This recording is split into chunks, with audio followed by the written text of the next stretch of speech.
Good evening, friends. Tonight, we'll drift into the bustling streets of ancient Rome, where the aroma of sizzling sausages and honey-drizzled pastries filled the air. Dim your lights, settle under your blanket, and let yourself be transported to a world where fast food was born 2,000 years ago. If this calm journey helps you unwind, tap like and subscribe only if it feels right. Now, close your eyes and let me tell you about the delicious chaos of Roman street food. Let me take you to a warm September morning in 79 AD in the bustling city of Pompeii. The sun is just beginning to peek over the red-tiled roofs, casting long shadows across the stone-paved streets. You can hear the gentle clatter of cartwheels on cobblestones and the distant murmur of voices awakening to another day. But there's something else in the air. The irresistible aroma of fresh bread and bubbling stew draws you toward a small shop front on the Via del Bondanza. This is where our story begins. What the Romans called a thermopolium, literally meaning a place where hot things are sold. Imagine, if you will, stepping up to what looks remarkably like a modern snack bar. The counter is made of sturdy masonry, faced with smooth marble slabs that have been warmed by the morning sun. Embedded into this counter are large terracotta jars called dolia, their wide mouths revealing steaming contents within the proprietor. Perhaps a freedman named Lucius Vetutius Placidus greets you with a nod as he ladled something fragrant from one of the jars. This is Rome's answer to fast food, and it's been feeding hungry citizens for decades. In Pompeii alone, archaeologists have discovered 89 of these establishments, hiding the city like ancient McDonald's restaurants. As you approach the counter, let your eyes wander to the colorful frescoes painted on the walls around you. These aren't just decorations, they're the world's first menu boards. The images show exactly what's available today.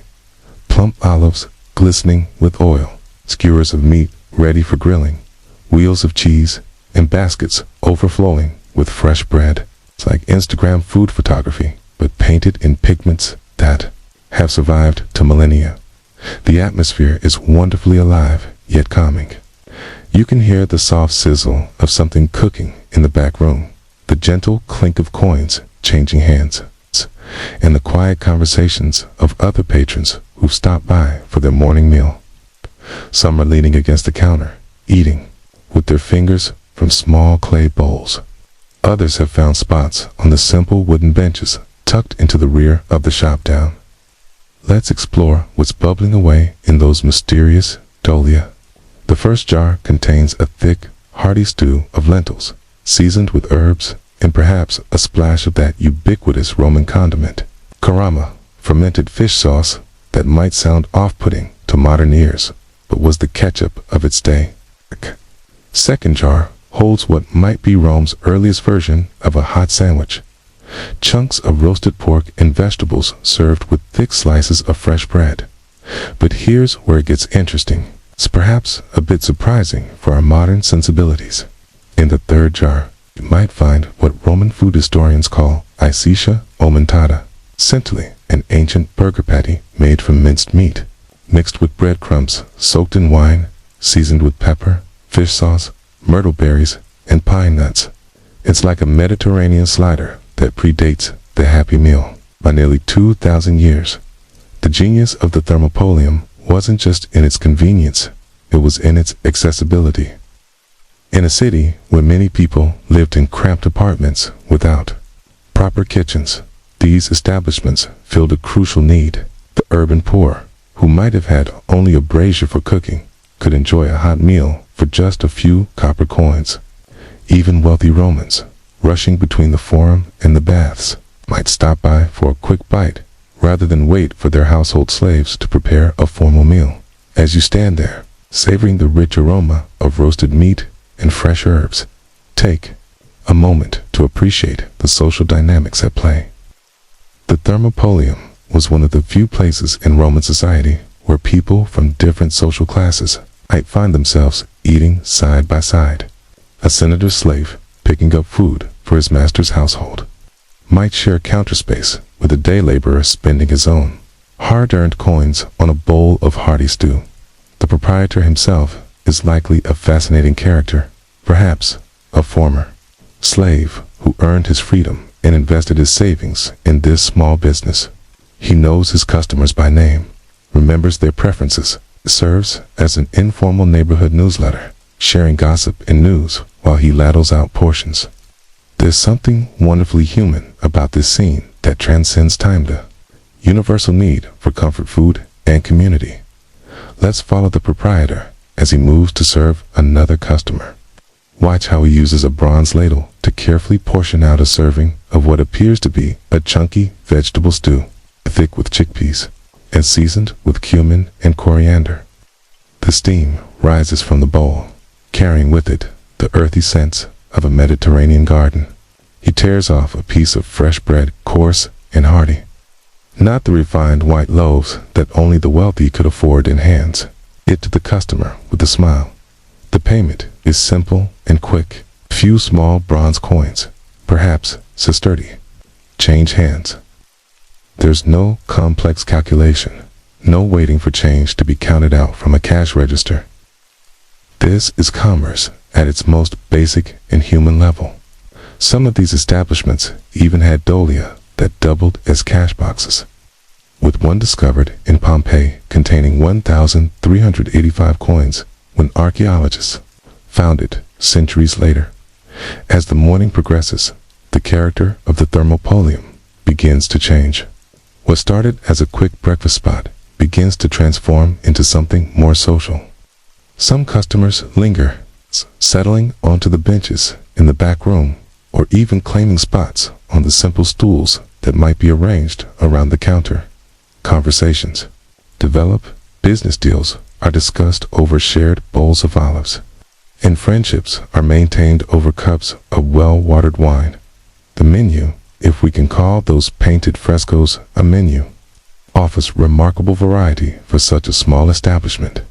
Beyond the obvious items like bread, cheese, and meat stews, these establishments serve snails, duck, goat, fish, and even early versions of pizza. Imagine biting into a flatbread, topped with herbs, cheese, and olive oil. It's not so different from what you might order at a pizzeria today, except this version was being served when gladiators still fought in the Colosseum.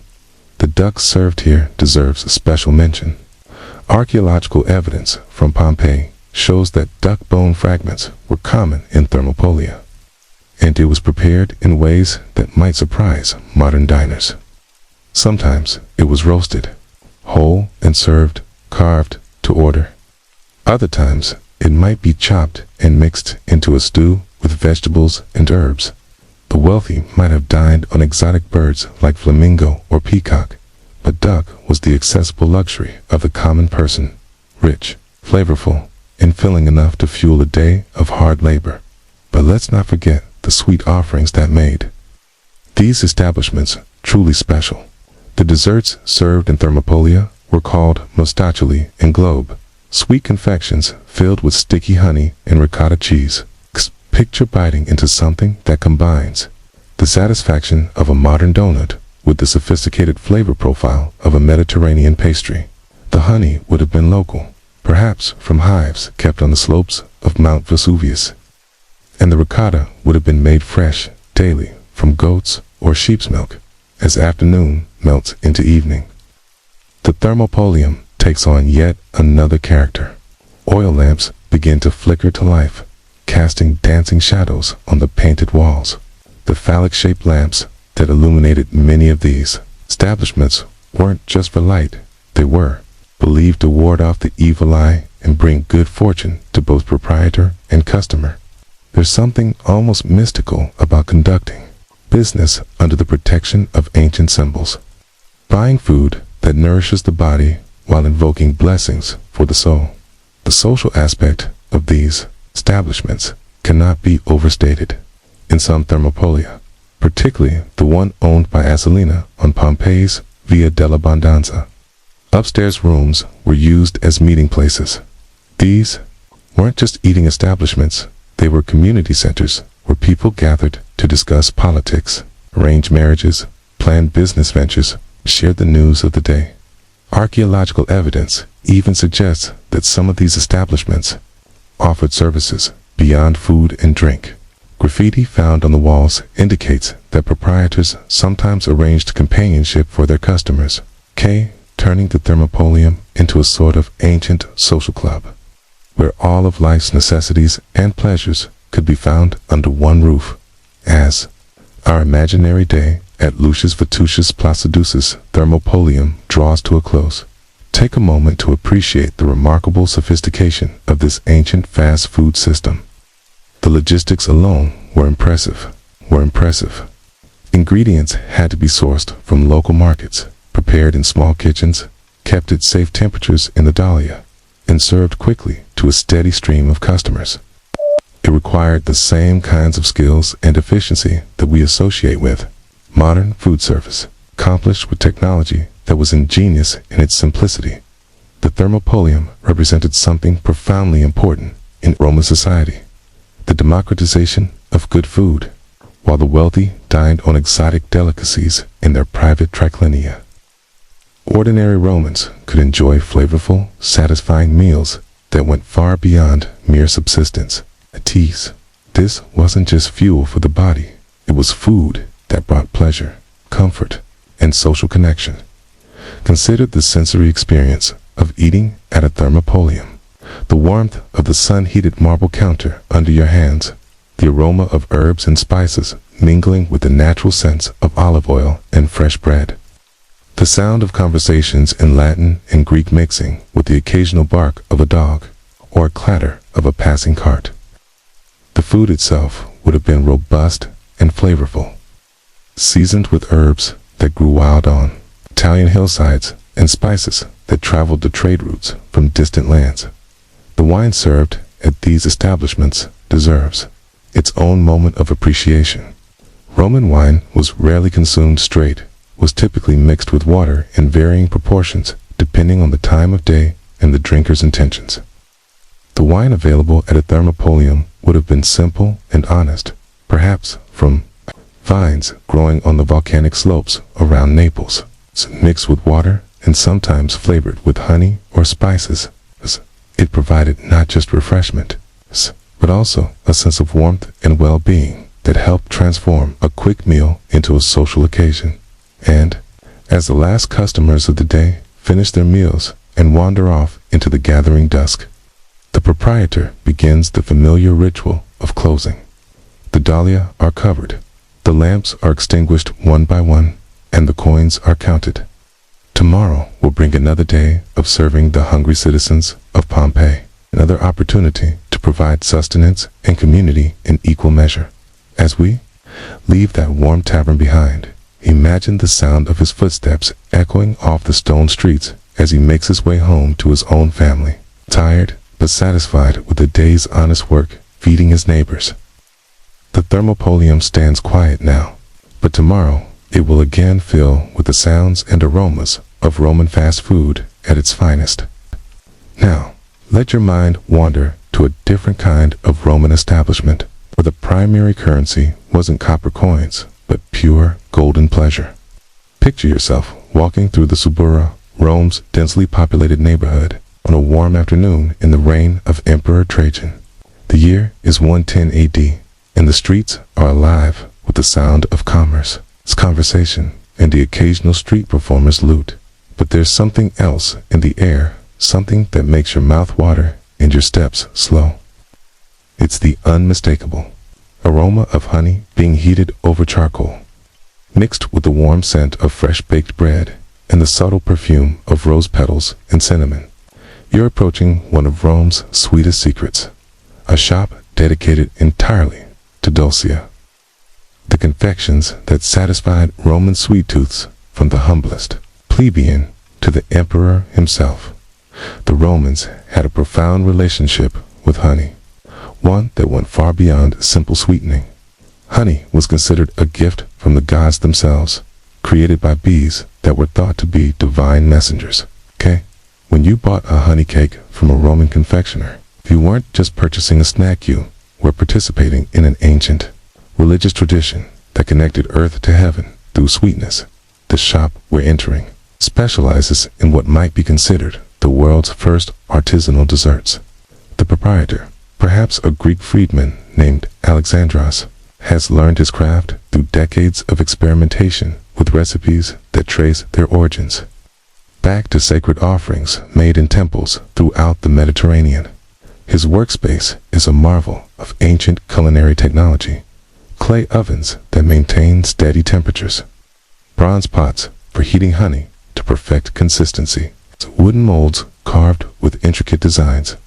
Let's watch him prepare the day's most popular offering, inkitoi, the flat, molded honey cakes first described by Athenaeus around 180 BCE.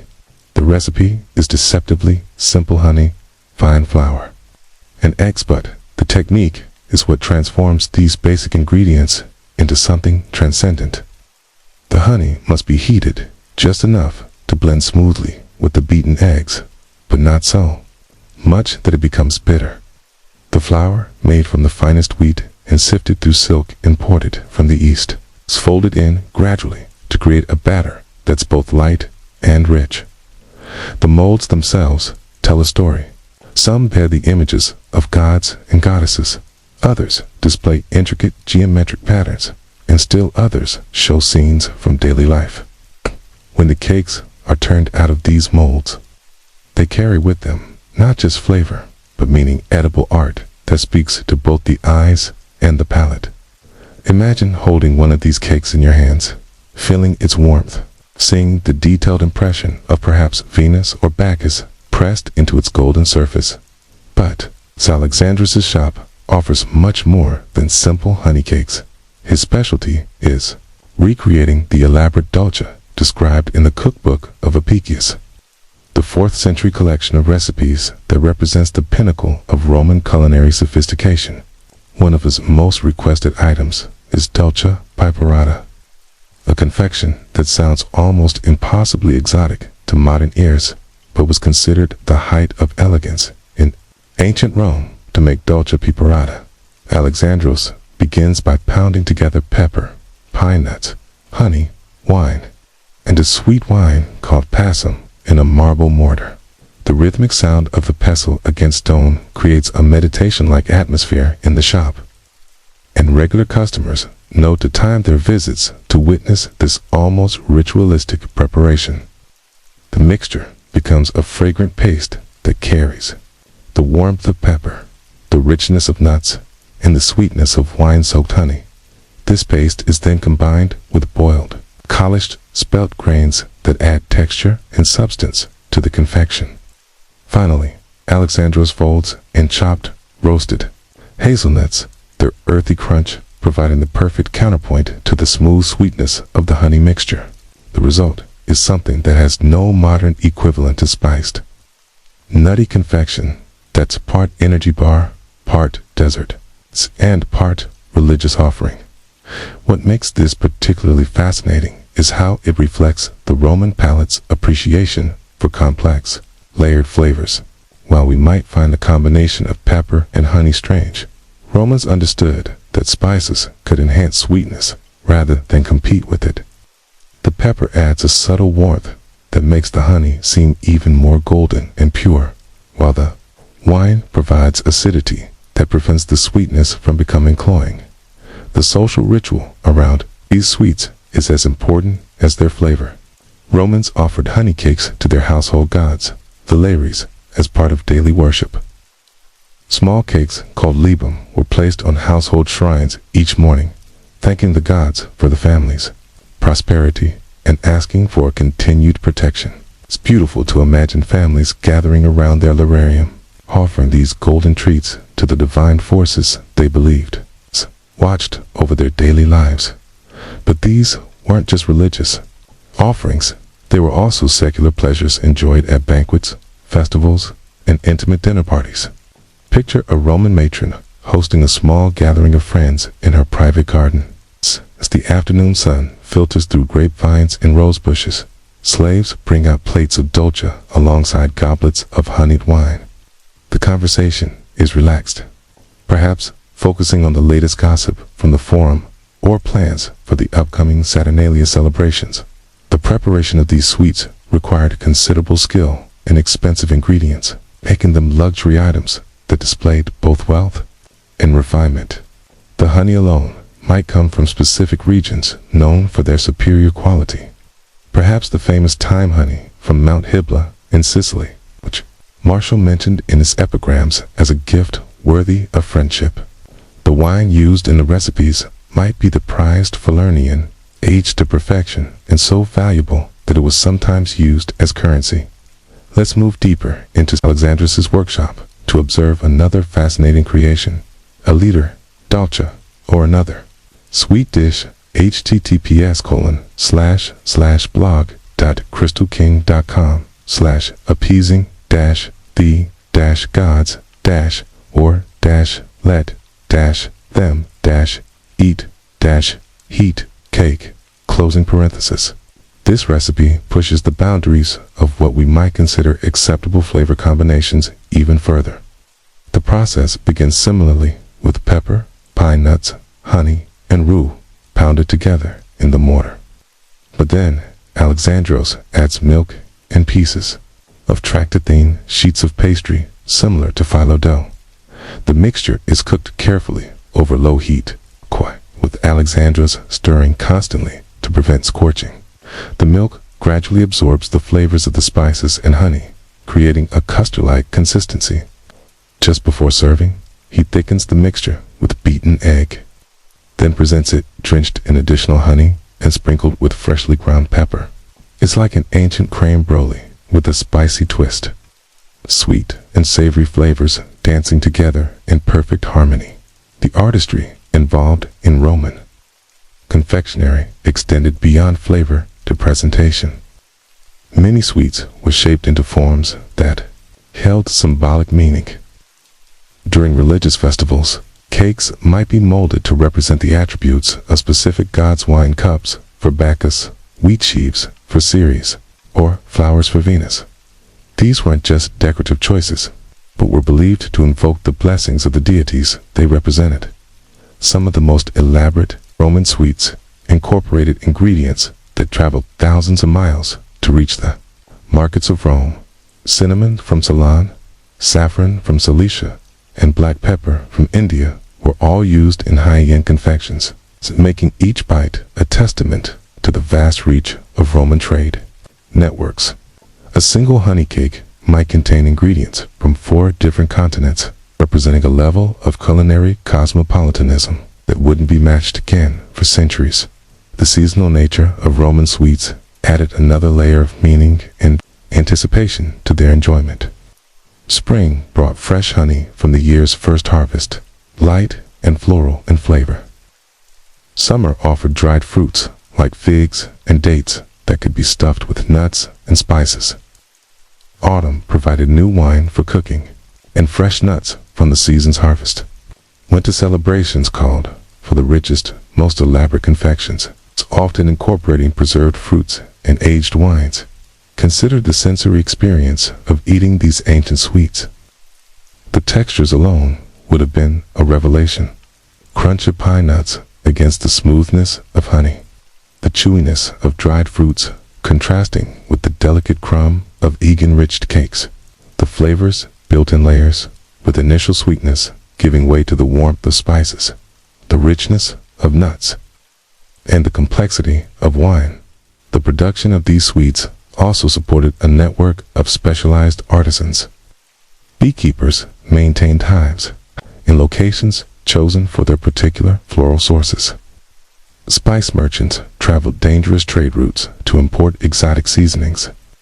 Potters created the molds and vessels needed for preparation and presentation. What might seem like simple confections actually represented a complex web of economic and social relationships that stretched across the known world. Roman medical writers recognized that these sweets served purposes beyond mere pleasure. Honey was considered medicinal, thought to soothe sore throats and aid digestion.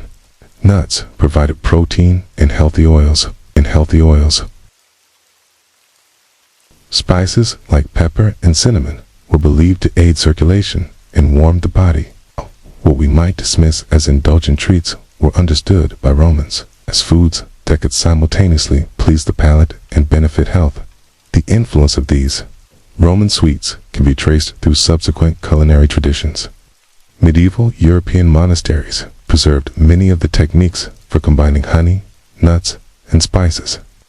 Arabic confectioners adapted Roman recipes, adding their own innovations. Even today, you can find echoes of dolce piperata in Mediterranean pastries that combine sweet and savory elements in ways that might puzzle American palates, but delight those familiar with ancient flavor profiles. As evening approaches in Alexandros' shop, the last customers of the day arrive to make their purchases. Perhaps a wealthy merchant selecting delicacies for a dinner party, or a devoted wife buying lip balm for tomorrow's household shrine offerings. The warm light of oil lamps illuminates faces made peaceful by the prospect of sweetness, creating an atmosphere that transcends the simple transaction of buying and selling. The counter displays are almost too beautiful to disturb. Honey cakes, shaped like flowers and animals, stuffed dates glistening with syrup, wheels of fresh cheese ready to be drizzled with golden honey. It's a feast for the eyes as much as the palate. It's demonstrating the Roman understanding that food should satisfy all the senses. Simultaneously, as our imaginary visit to this sweet sanctuary draws to a close, take a moment to appreciate how these confections connected Romans to their gods, their seasons, their vast empire, and each other. In every bite of honey cake, they tasted the work of divine bees, the sunshine that ripened the wheat, and the skilled hands that transformed simple ingredients into something magical.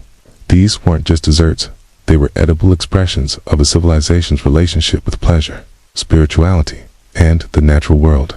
And as we prepare to leave this aromatic haven, the proprietor, Alexandros, carefully wraps our selection in clean linen, handling each piece as if it were a precious artifact. Because, in many ways, it is a sweet reminder that the human desire for beauty, flavor, and transcendence through food is as old as civilization itself. Let your thoughts drift now to the golden hour of a Roman afternoon, when the sun hangs low in the western sky and casts long, warm shadows across the Via Appia. The year is 125 AD, during the prosperous reign of Emperor Hadrian, and you find yourself approaching a different kind of establishment entirely. This isn't the quick service efficiency of a thermopolium or the refined artistry of a sweet shop. This is a taberna Roman tavern, where time moves more slowly, conversations run deeper, the line between customer and friend often disappears entirely. The sign hanging above the entrance is painted with symbols that any Roman would recognize instantly: an ivy wreath for Bacchus, the god of wine, and a wooden cup overflowing with painted grapes. But you don't need signs to know you found the right place. The sound of laughter and conversation spills out onto the street, mixed with the gentle plinking of a lyre and the occasional clink of pottery cups being touched together in toast. To step across the threshold and let your eyes adjust to the dimmer interior, warmed by oil lamps and the natural heat of human companionship. The proprietor, a broad-shouldered man named Marcus Asalius, greets regular customers by name and newcomers with a welcoming nod. His establishment serves as an unofficial community center for this particular neighborhood, place where news is shared, business is conducted, and friendships are maintained over simple but satisfying food and well-watered wine. The atmosphere here is fundamentally different from the quick transactions of street food vendors. As time moves at a more leisurely pace, measured not by the efficiency of service, but by the rhythm of conversation and the gradual warming effect of good wine shared among friends. This is where Romans came not just to eat, but to connect with their community in ways that the formal social structures of their society didn't always allow. The menu at Marcus's taberna reflects the hearty, honest food that working Romans craved. After a long day, https://europe.facts and details.com/article/entry-1153.html. The kitchen serves flatbreads, still warm from the oven, their surfaces brushed with olive oil and sprinkled with coarse salt and herbs. These aren't the refined white breads of the wealthy, but substantial loaves made from a mixture of wheat and barley that provide real sustenance for real appetites. The fish served here tells the story of Rome's relationship with the Mediterranean. Fresh catches arrive daily from Ostia, Rome's port city, brought up to Tiberone barges that also carry amphorae of olive oil, wine, and garum.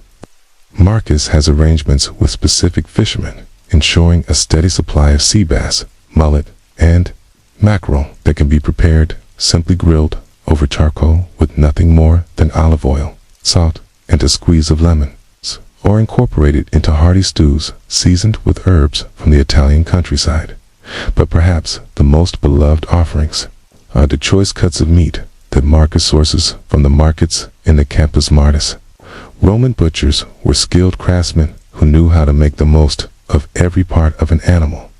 And taverns like this were where ordinary citizens could enjoy cuts of beef, pork, and mutton that might otherwise be beyond their reach. The cooking is simple but expert meat, roasted over oak charcoal until it's perfectly caramelized on the outside and tender within, seasoned with herbs and spices that enhance rather than mask the natural flavors. The wine culture in Bacchus's taberna represents one of the most sophisticated aspects of Roman dining. Wine was never just an alcoholic beverage, was a social lubricant, a marker of civilization, and often a safer alternative to water of questionable quality. The house wine comes from vineyards in the Alban Hills, south of Rome, where volcanic soil and ideal climate produce wines that are honest and approachable rather than prestigious and expensive. But here's where Roman wine culture gets fascinating. Virtually no one drank wine straight. It was almost always mixed with water in proportions that varied according to the time of day, the social situation, and the drinker's intentions. Morning wine might be diluted 3 parts water to 1 part wine, providing mild refreshment and caloric intake for workers heading to their jobs. Evening wine might be mixed in equal proportions, offering more substantial alcoholic content for relaxation and socialization. Marcus keeps several different styles of wine available, serving different purposes and appealing to different tastes. There's the standard house wine, reliable and affordable. There's also a sweeter wine called mulsum, made by mixing honey with fresh wine, which appeals to customers who prefer gentler flavors. For special occasions or valued customers, he might bring out a small amphora of aged Falernian, one of the most prized wines in the Roman world, its complex flavors justifying its higher price. The social dynamics of the tavern are endlessly fascinating. This is one of the few places in Roman society where the rigid class distinctions that governed most interactions could be temporarily set aside. A prosperous merchant might find himself sharing a table with a skilled craftsman, bonding over their mutual appreciation for a particular wine or their shared concerns about local politics. Slaves running errands for their masters might pause for a quick cup of wine and end up in animated, tisical discussions with free citizens about the latest chariot races. Let's observe a typical evening scene as it unfolds. A group of stonemasons has gathered at a table near the back, their work clothes dusty from a day spent building additions to the Forum of Trajan. They're sharing a large platter of bread, cheese, and olives, passing around a pitcher of well-watered wine, and engaging in the kind of shop talk that transcends centuries complaining about difficult customers, praising exceptional materials, and sharing techniques that make their work easier and more effective. At another table, 2 women are conducting what appears to be serious business. One is clearly wealthier, judging by the quality of her stola and the gold jewelry at her throat. The other is dressed more simply, but carries herself with the confidence of someone who knows her worth. They're discussing what sounds like arrangements for a wedding, perhaps the wealthy woman's daughter and the other woman's son. Marriage negotiations in Rome were complex affairs that involved not just a couple, but their entire extended families. And taverns provided neutral ground where such delicate matters could be discussed over good food and wine. Near the entrance, a solitary figure nurses a cup of wine while reading from a scroll. This is probably a teacher or clerk, someone whose work involves literacy and who comes to the tavern not for rowdy companionship, but for the comfortable background noise of other people's conversations. The wine helps relax his mind after a day of concentrated mental labor, and the ambient warmth of the tavern provides a more appealing environment than his probably small and lonely apartment. The food served at Marcus's tavern reflects the practical needs of his clientele. These are people who work with their hands and need substantial nourishment to fuel their labor. The portions are generous, the flavors are bold, and the prices are reasonable.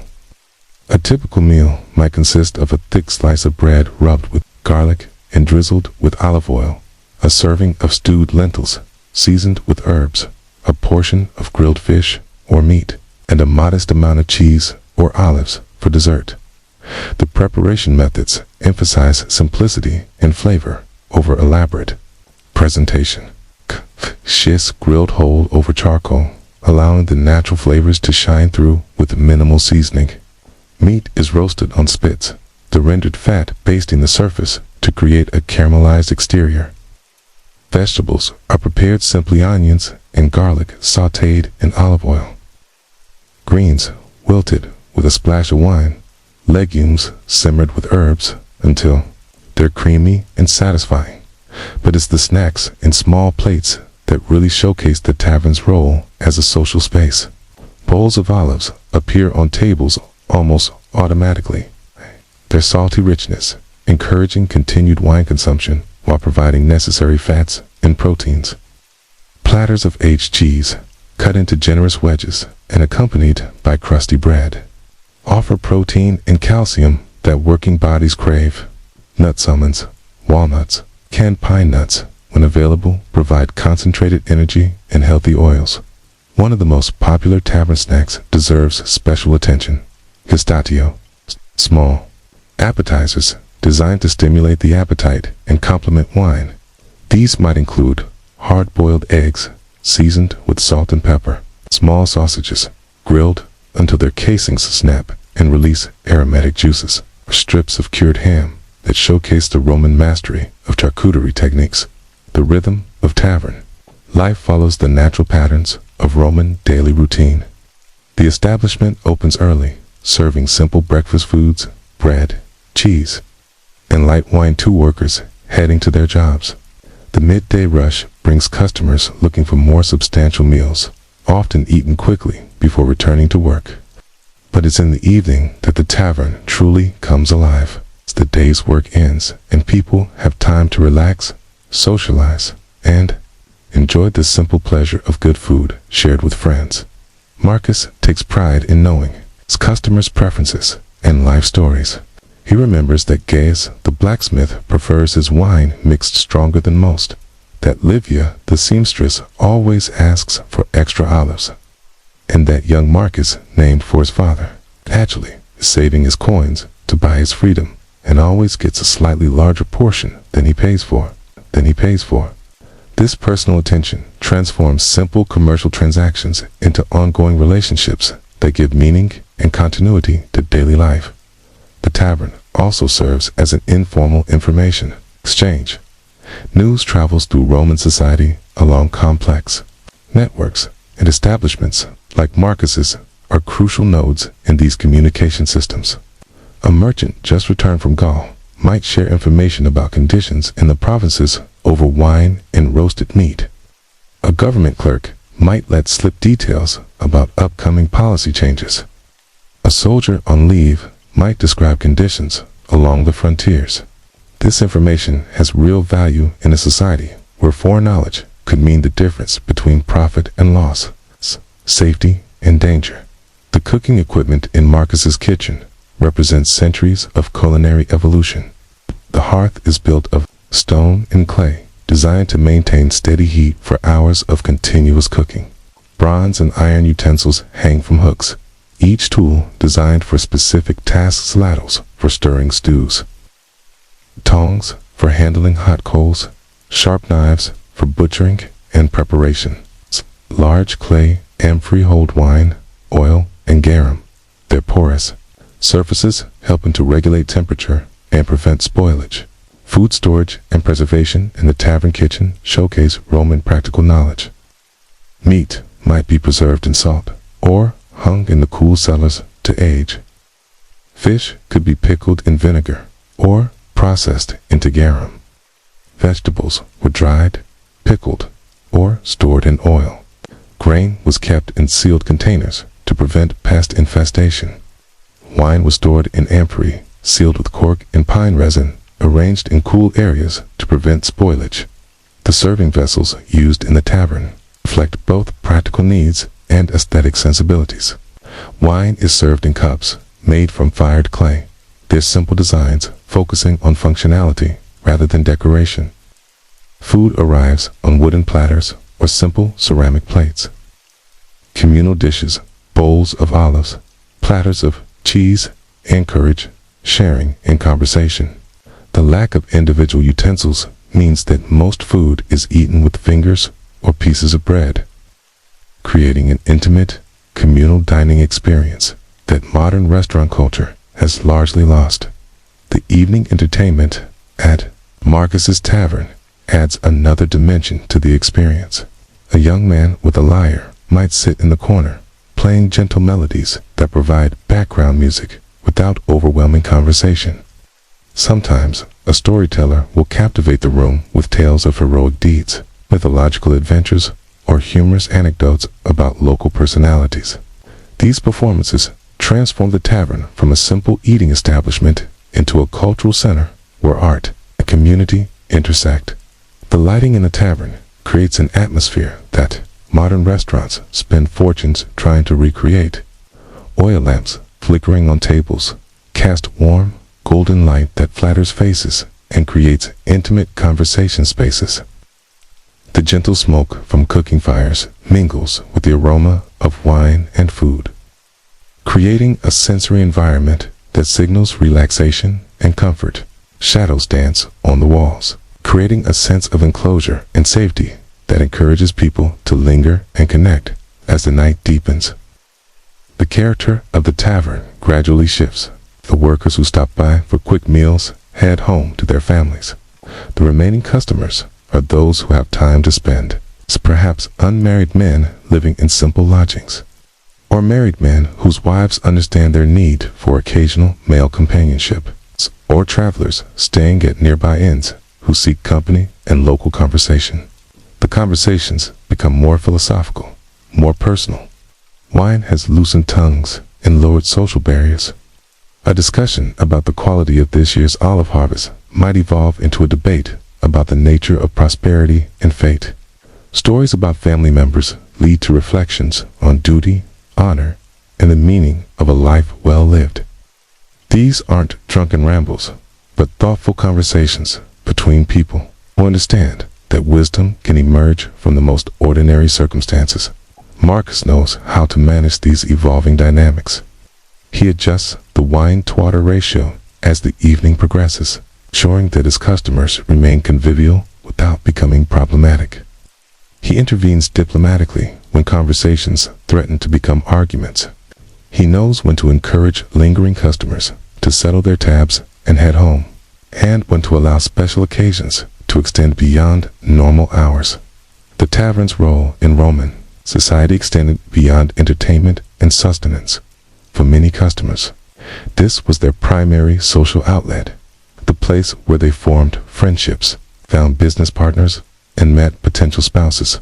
The relaxed atmosphere and leveling effect of shared wine created opportunities for connections that the formal structures of Roman society might not allow. Consider the economic impact of establishments like Marcus's Tavern. They provided employment, not just for the proprietor and his family, but for suppliers throughout the region. Local farmers sold their produce. Fishermen had guaranteed markets for their catches. Vintners found outlets for their wines, and craftsmen created the vessels, tools, and furniture that made operations possible. The tavern was embedded in a complex web of economic relationships that supported entire communities. The seasonal variations in tavern fare reflected the agricultural rhythms that still governed Roman life, despite the empire's urban sophistication. Spring brought fresh greens, tender young animals, and the first vegetables from kitchen gardens.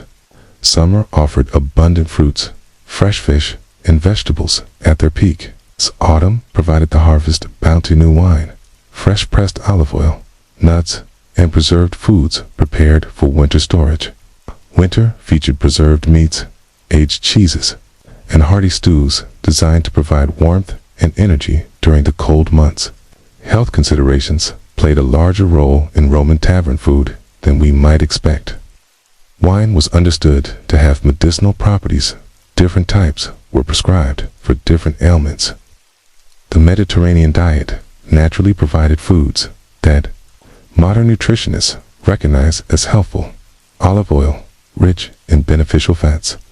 Fish, providing omega-2,3 fatty acids. Legumes, offering protein and fiber. And fresh vegetables, supplying essential vitamins and minerals. The hygiene practices in Roman taverns, while different from modern standards, reflected a sophisticated understanding of food safety. Wine's antibacterial properties made it safer than water in many circumstances. The high salt content in preserved foods prevented spoilage. Cooking over high heat killed harmful bacteria. Clay vessels were regularly cleaned and sometimes replaced entirely when they became too porous or cracked. As our evening at Marcus's tavern draws to a close, the proprietor begins the familiar ritual of cleaning and closing. Oil lamps are extinguished one by one, leaving just enough light for the final customers to finish their conversations and settle their accounts. The kitchen fires are banked for the night, ready to be revived tomorrow morning. Tables are wiped clean, and vessels are gathered for washing. The last customers reluctantly prepared to leave, perhaps arranging to meet again tomorrow or next week.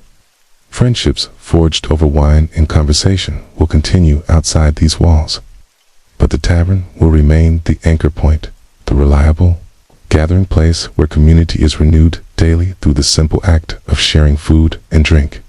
Marcus counts the day's earnings a mixture of bronze and silver coins that represent not just profit, but successful service to his community. He's provided more than food and wine. He's facilitated human connection, supported local economic networks, and maintained a small but important piece of Roman social fabric. And as the last lamp is extinguished and Marcus locks the heavy wooden door, the tavern settles into quiet darkness, ready to wake tomorrow and begin the cycle anew. The warmth of human fellowship lingers in the air like incense, a reminder that some needs transcend time and circumstance, the need for nourishment, for community, and for the simple pleasure of sharing life's bounty with others. Now, let your mind drift forward to December 17th.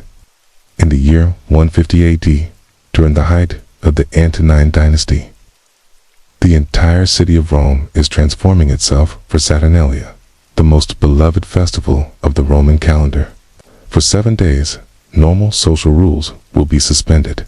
Masters will serve their slaves, and the entire empire will celebrate with an explosion of feasting, gift-giving, and joyous abandon. This is when Roman junk food becomes something magical, when everyday snacks are elevated to ceremonial significance, and new delicacies appear like edible shooting stars. You're walking through the campus, Martis, as the first gray light of dawn touches the 7 hills of Rome. The air is crisp with winter, cold, but already the smell of baking bread and heated honey drifts from countless kitchens and street stalls. Today, even the humblest thermopolium will offer special treats that appear only during Saturnalia, and the finest houses will open their doors to neighbors who might never otherwise cross their thresholds. The genius of Roman festival food lay in how it transformed familiar ingredients into something extraordinary through ritual, tradition, and communal celebration. Take, for example, the simple act of making what we might call roaming toast bread, dipped in milk and eggs, then fried in oil and drizzled with honey. During ordinary times, this might be a humble breakfast for working people.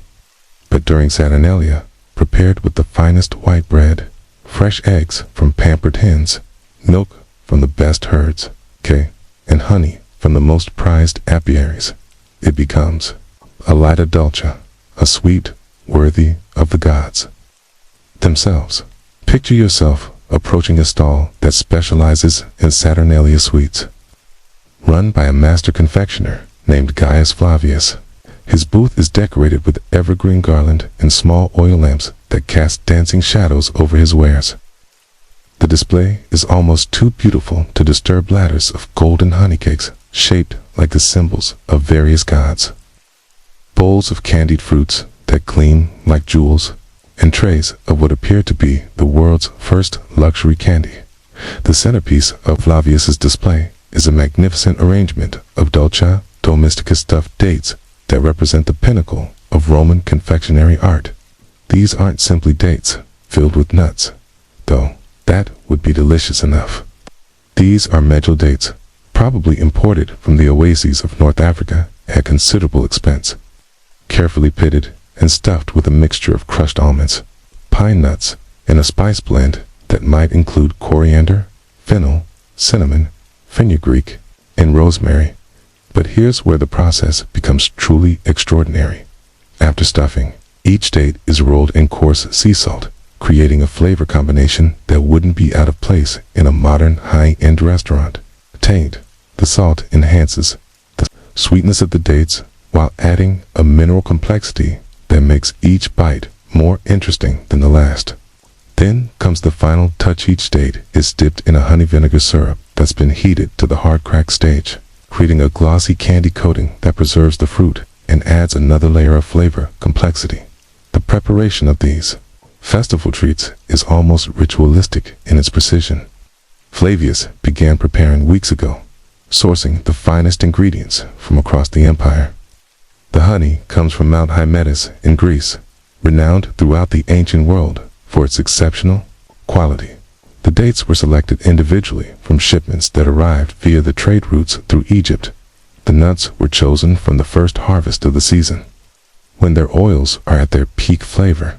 As you watch Flavius work, you begin to understand that festival food in Rome wasn't just about taste, it was about abundance, artistry, and the transformation of everyday sustenance into something approaching the divine. Each sweet represents hours of skilled labor, expensive ingredients, centuries of accumulated culinary knowledge passed down through generations of confectioners. The social aspects of Saturnalia food are equally fascinating. This is the one time of year when social hierarchies dissolve, at least temporarily. Wealthy Romans make a point of sharing expensive delicacies with their slaves and freedmen. Street vendors find themselves serving senators and patricians who normally wouldn't acknowledge their existence. Children receive sweets that might cost more than their families usually spend on food in a week. Let's follow the aroma of baking bread to another festival stall, where a baker named Lucius Cornelius is preparing what might be considered Rome's answer to Christmas cookies. His specialty is fresh cheese sweetened with honey and served with a variety of accompaniments. The cheese itself is a revelation, made from goat's milk using techniques that produce a texture somewhere between ricotta and cream cheese, cultured to perfection and drained until it reaches exactly the right consistency. Cornelius serves this cheese in small clay bowls, each portion drizzled with honey and accompanied by a selection of condiments that allows customers to customize their experience. Some prefer their cheese with a sprinkle of ground pepper, others with a dash of the preserved whey that adds a subtle tartness. Children often choose rose petals preserved in honey, while adults might opt for a few drops of aged vinegar that creates a sweet and sour combination that cleanses the palate. The festival atmosphere transforms even simple transactions into celebrations. Customers don't just buy these treats, they share them immediately with friends, strangers, and anyone nearby who looks hungry. Slaves carrying purchases for their masters are expected to receive samples. Children who can't afford to buy anything are given small portions as gifts. The abundance of the season is meant to be shared, okay? Not hoarded. As the day progresses, the festival foods become more elaborate and theatrical. Street performers juggle, while vendors call out the virtues of their wares. Pastry chef has set up an elaborate display featuring edible sculptures, honey cakes shaped like miniature temples, complete with tiny columns and pediments. Another vendor specializes in what might be the world's first molecular gastronomy. Wines mixed with honey and spices, keyed and whipped into foams that dissolve on the tongue like sweet clouds. The drinks served during Saturnalia deserve special attention beyond the usual wine and water mixtures. Festival vendors offer balsam wine sweetened with honey and sometimes flavored with spices. The best balsam is aged for months, allowing the flavors to marry and mellow into something that's simultaneously refreshing and warming. Served slightly heated on a cold December day, it provides both calories and comfort while adding to the general atmosphere of celebration. But perhaps the most fascinating aspect of Saturnalia food is how it democratizes luxury. For 1 week each year, ingredients and preparations that are normally available only to the wealthy become accessible to ordinary citizens.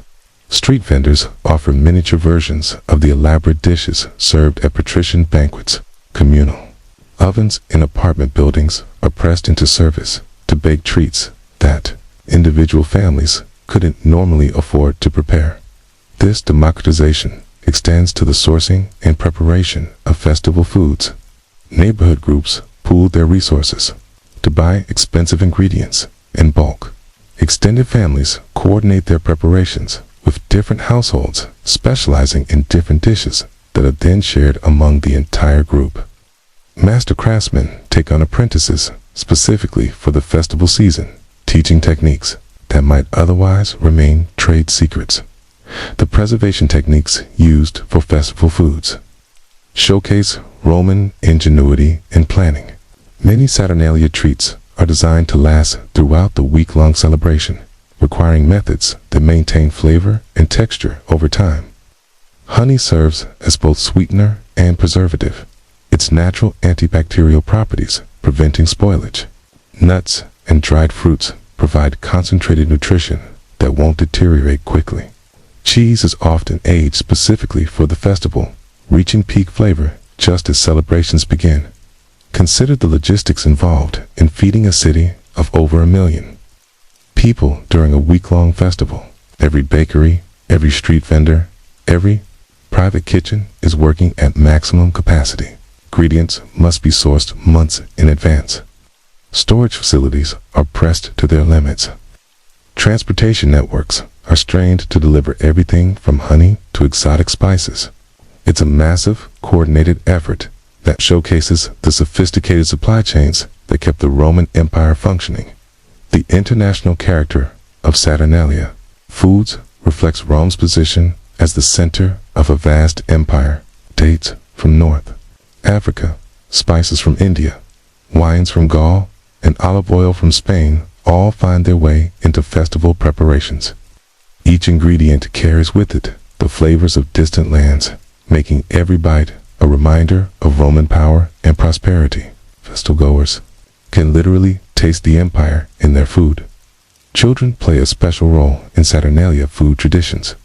This is when they receive their most elaborate treats of the year: honey cakes shaped like their favorite toys, candied fruits that are almost too beautiful to eat, and special drinks that are sweetened and diluted to suit their palates.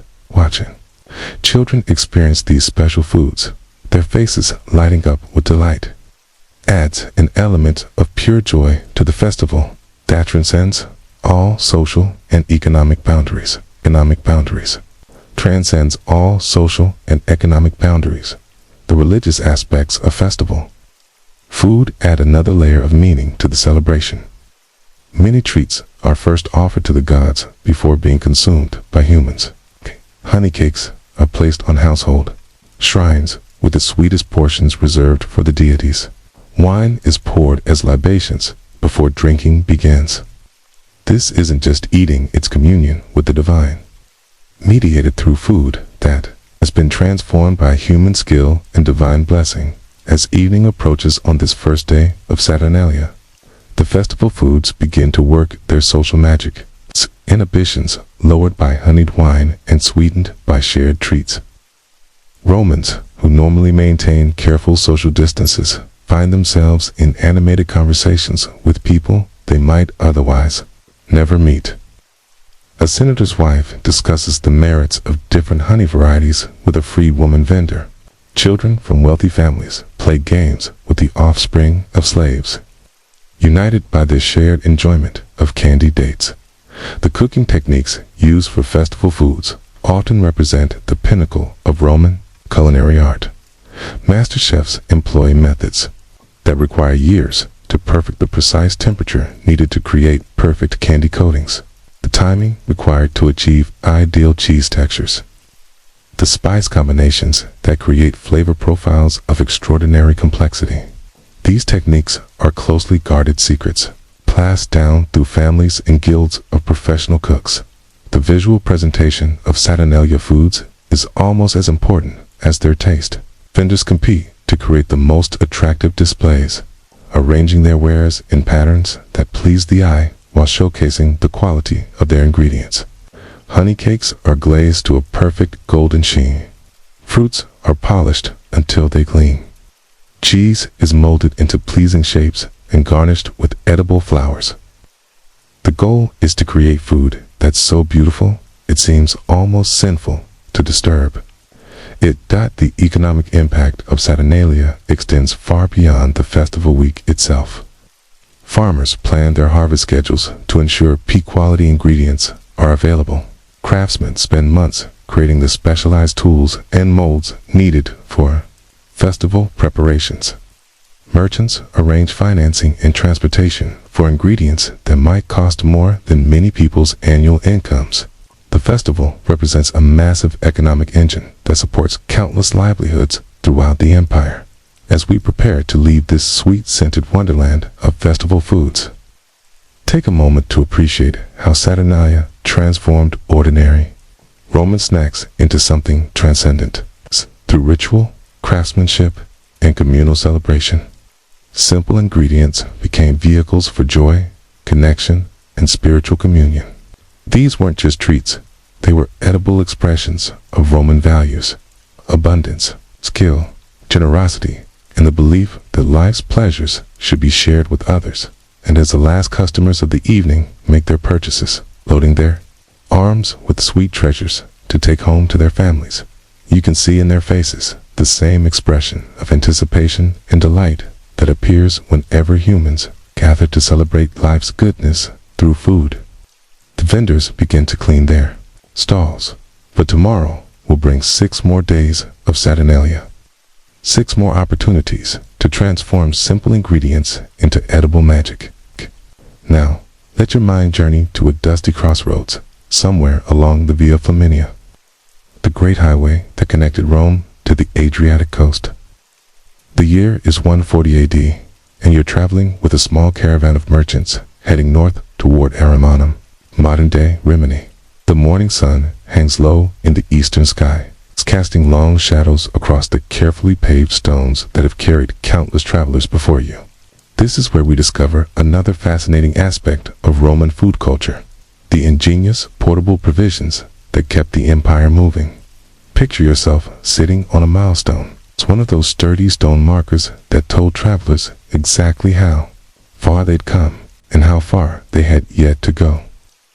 Your traveling companions unpacking their breakfast from leather satchels and wooden boxes, revealing an array of foods that were specifically designed to travel well, provide maximum nutrition, and require no cooking or preparation.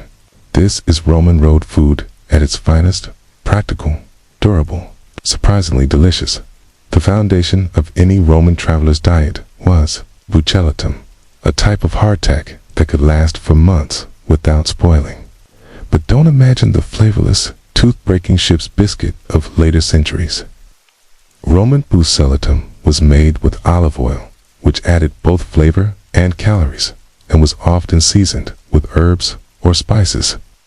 When fresh, it had a pleasant, nutty flavor and a satisfying crunch. When it aged and hardened, it could be softened in wine, water, or broth to create a nourishing porridge. Watch as Marcus, a grain merchant from Astia, demonstrates the proper way to prepare rolled hardtack.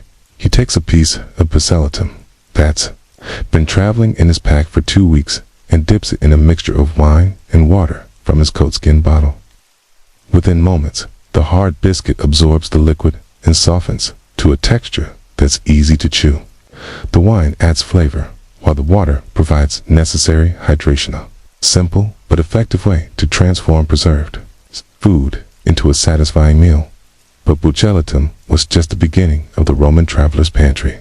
Next to Marcus sits Julia, a textile merchant heading to northern markets, unpacking what might be considered the world's first energy bars.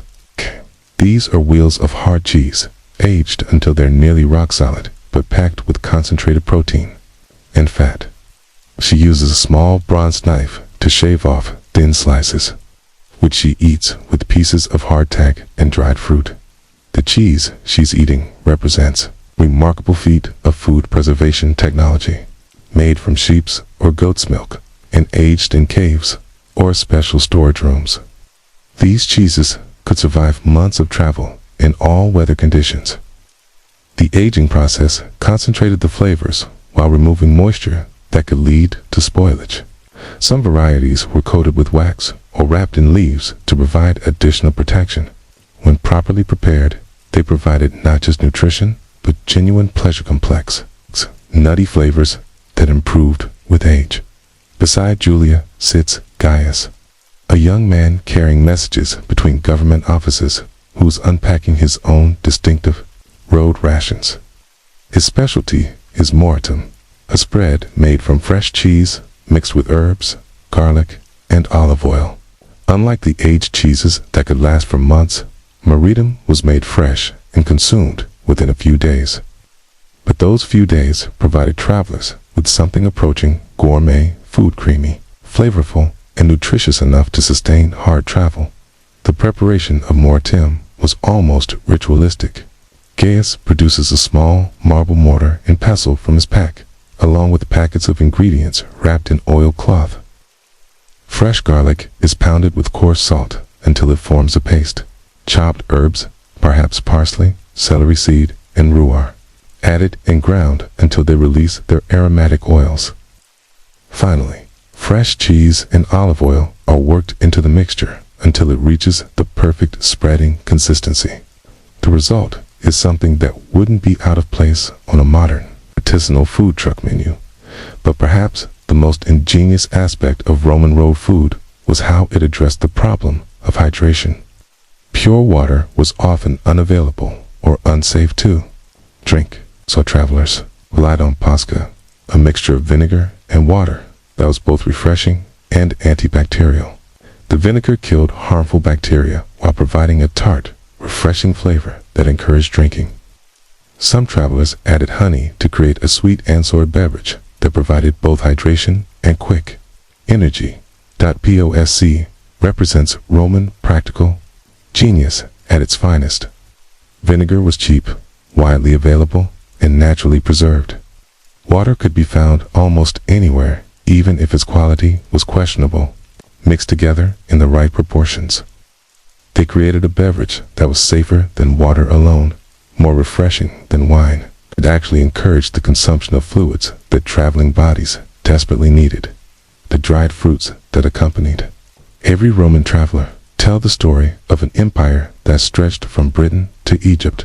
Figs from Syria, dates from North Africa, and grapes from countless vineyards were all processed using techniques that concentrated their sugars while removing the moisture that could lead to spoilage. These weren't just snacks, they were concentrated energy sources that could sustain travelers. Through long days of walking or riding, the fig cakes that many travelers carried were marvels of food engineering. Fresh figs were pressed together and dried until they formed solid blocks that could be cut into portions as needed. The natural sugars in the fruit acted as preservatives while providing quick energy for tired travelers. Some varieties were mixed with nuts or spices to create complex flavors that made long journeys more pleasant. Dates received similar treatment, often stuffed with nuts before drying to create portable meals that combined carbohydrates, proteins, and fats in perfect proportion. The wealthy might carry dates stuffed with pine nuts and seasoned with exotic spices. More modest travelers may do with dates filled with local nuts. The principle was the same: maximum nutrition in minimum space. The meat provisions carried by Roman travelers showcased their sophisticated understanding of preservation techniques. Salt pork was a staple, prepared using methods that concentrated flavors while ensuring long-term storage without refrigeration. The pork was cured in salt for weeks, sometimes months, until it was completely preserved. The result was intensely flavorful meat that could be eaten as or added to other dishes for protein and fat. Some travelers carried sausages made using techniques that are still used today. Fresh meat was mixed with salt, spices, and sometimes wine, then stuffed into animal intestines and hung to dry.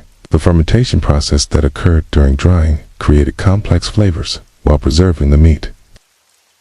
These sausages could last for months and provided convenient, portable protein that required no preparation. The cooking equipment carried by serious travelers was minimal but effective. A small bronze pot might serve multiple purposes: cooking porridge from softened hardtack, heating pasta on cold mornings, or preparing simple stews when fresh ingredients were available. A sharp knife was essential for cutting cheese, meat, and any fresh foods that might be purchased along the way. Fire-making equipment, flint, steel, and tinder allowed for cooking and warmth when needed. The social aspects of road food were as important as its nutritional value.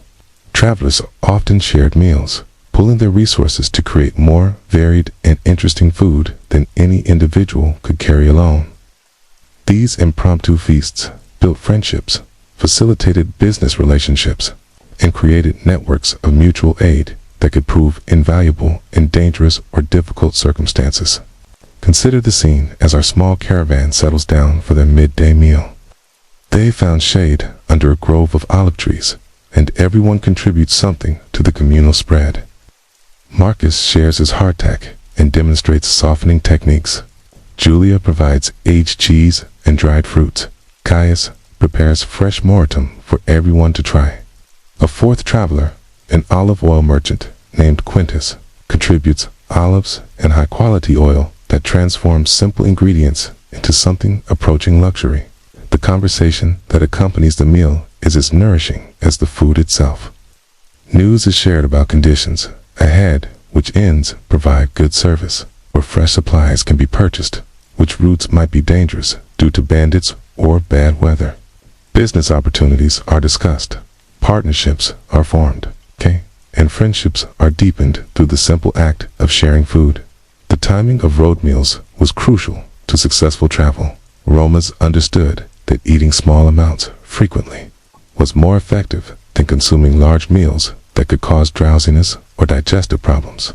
Travelers typically ate something upon waking, shared a more substantial meal at midday, and had a light supper before settling down for the night. This pattern provided steady energy for the physical demands of travel, while avoiding the metabolic stress of feast or famine eating. The quality of road food often reflected the social status and wealth of travelers.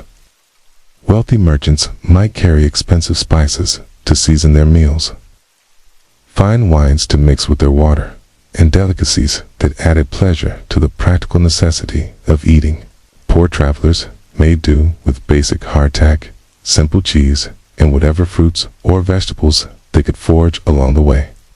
But even the humblest provisions followed the same principles of maximum nutrition.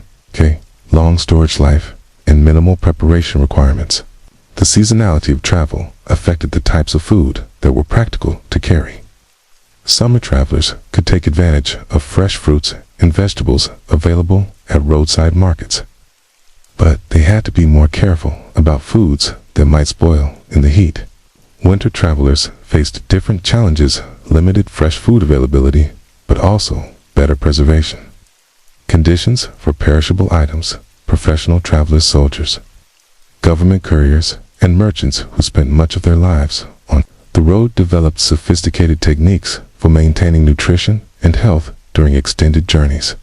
They understood which foods provided sustained energy versus quick boosts, how to prevent scurvy and other deficiency diseases, and how to maintain body weight during periods of intense physical activity. Military rations represented the pinnacle of Roman road food technology. Soldiers carried standardized provisions designed to meet all nutritional needs while weighing as little as possible. The famous Roman military efficiency extended to their food systems supply chains that could feed legions in the field. Preservation techniques that ensured food remained edible for months, and preparation methods that could be executed quickly and safely under battlefield conditions. The legacy of Roman road food can be traced through subsequent culinary traditions.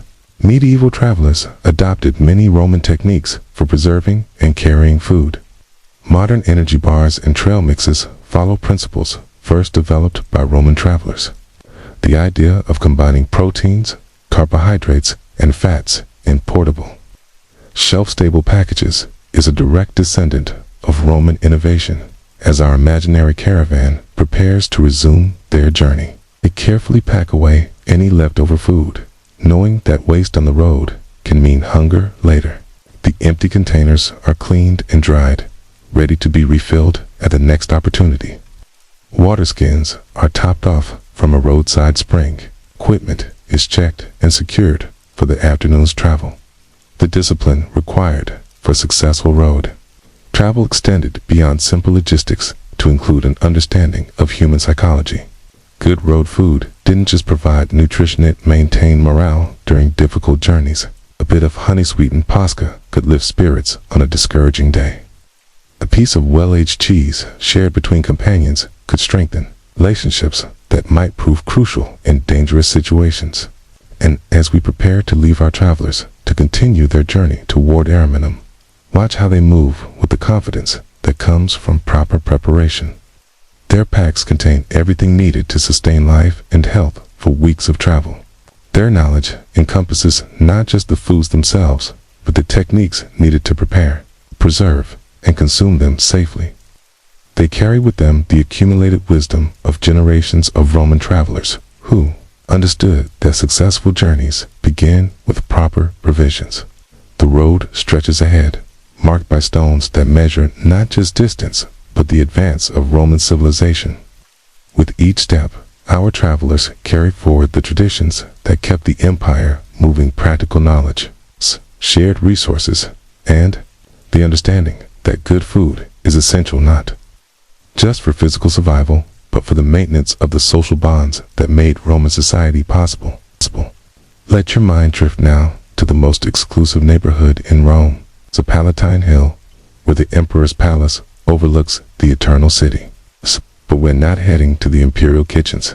Imagine following the aroma of cinnamon and black pepper through the winding streets to a small, almost hidden shop that caters to Rome's most sophisticated palates. The year is 160 AD, during the reign of Antoninus Pius, and the empire stretches from Hadrian's Wall to the cataracts of the Nile. This is when Roman junk food becomes truly international, when exotic ingredients from the far corners of the world transform simple snacks into luxurious adventures for the senses. The shop belongs to Lucius Asinius, spice merchant, whose family has been importing rare delicacies for 3 generations. His establishment is tiny, perhaps no larger than a modern food truck, but every inch is packed with treasures that have traveled thousands of miles to reach Rome.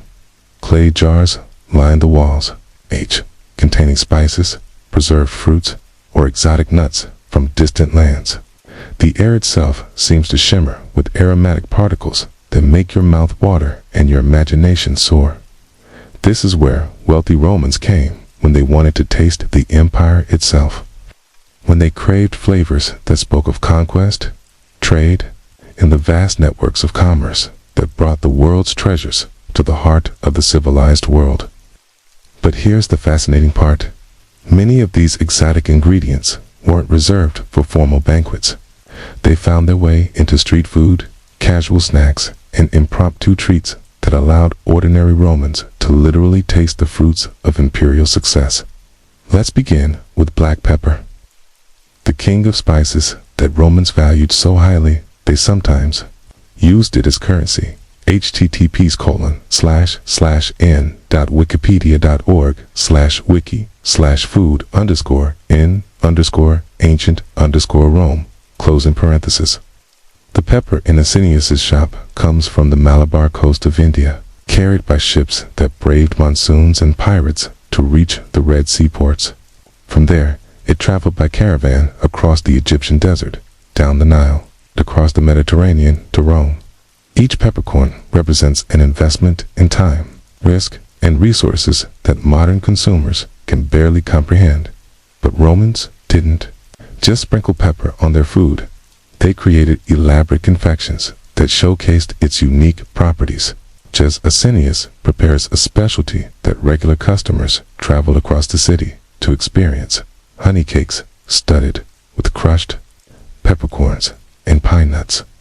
https://blog.crystalking.com/appeasing-the-gods-or-let-eat-heat closing parenthesis. The pepper doesn't overpower the sweetness, said. It adds a warming sensation that makes the honey seem even more golden and pure. It's a flavor combination that seems almost impossible until you taste it, then becomes addictive. The preparation requires perfect timing and temperature control. The honey must be heated just enough to blend smoothly with beaten eggs, but not so much that it caramelizes and competes with the pepper's heat. The peppercorns are crushed by hand in a marble mortar, releasing aromatic oils that will distribute evenly through the batter.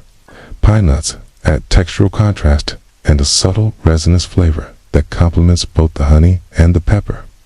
The result is something that has no modern equivalent to sweet, that's simultaneously familiar and exotic, comforting and exciting. Romans understood that pepper could enhance sweetness rather than fight it, that the warmth of spice could make honey taste more like honey rather than less. Its culinary sophistication that took centuries to develop would be lost for millennia after Rome's fall. Next to the pepper jars sits one of Asinius's most prized possessions, a small amphora containing silphium from Cyrenaica in what is now Libya. This legendary spice was so valuable that it was literally worth its weight in gold. Some historians believe it was hunted to extinction due to Roman demand. Silphium was used both as a flavoring agent and as medicine, believed to cure everything from indigestion to infertility. The few customers wealthy enough to afford silphium used it sparingly, adding just a pinch to dishes that were already expensive and elaborate. Asinius sometimes prepares special honey cakes flavored with silphium for the city's elite, creating confections that cost more than most people earned in a month. These aren't just desserts, they're edible status symbols that announce their consumers' wealth and sophistication to anyone with the knowledge to recognize the ingredient. But it's the more accessible exotic ingredients that really showcase how Roman snack food had become international. Take the dates that Asinius imports from the oases of North Africa, not just any dates, but medjool varieties that are plump, sweet, and perfectly preserved for the long journey to Rome. These dates are already delicious on their own, but Asinius transforms them into something extraordinary by stuffing them with a mixture of crushed pistachios, rose petals, and a touch of cinnamon.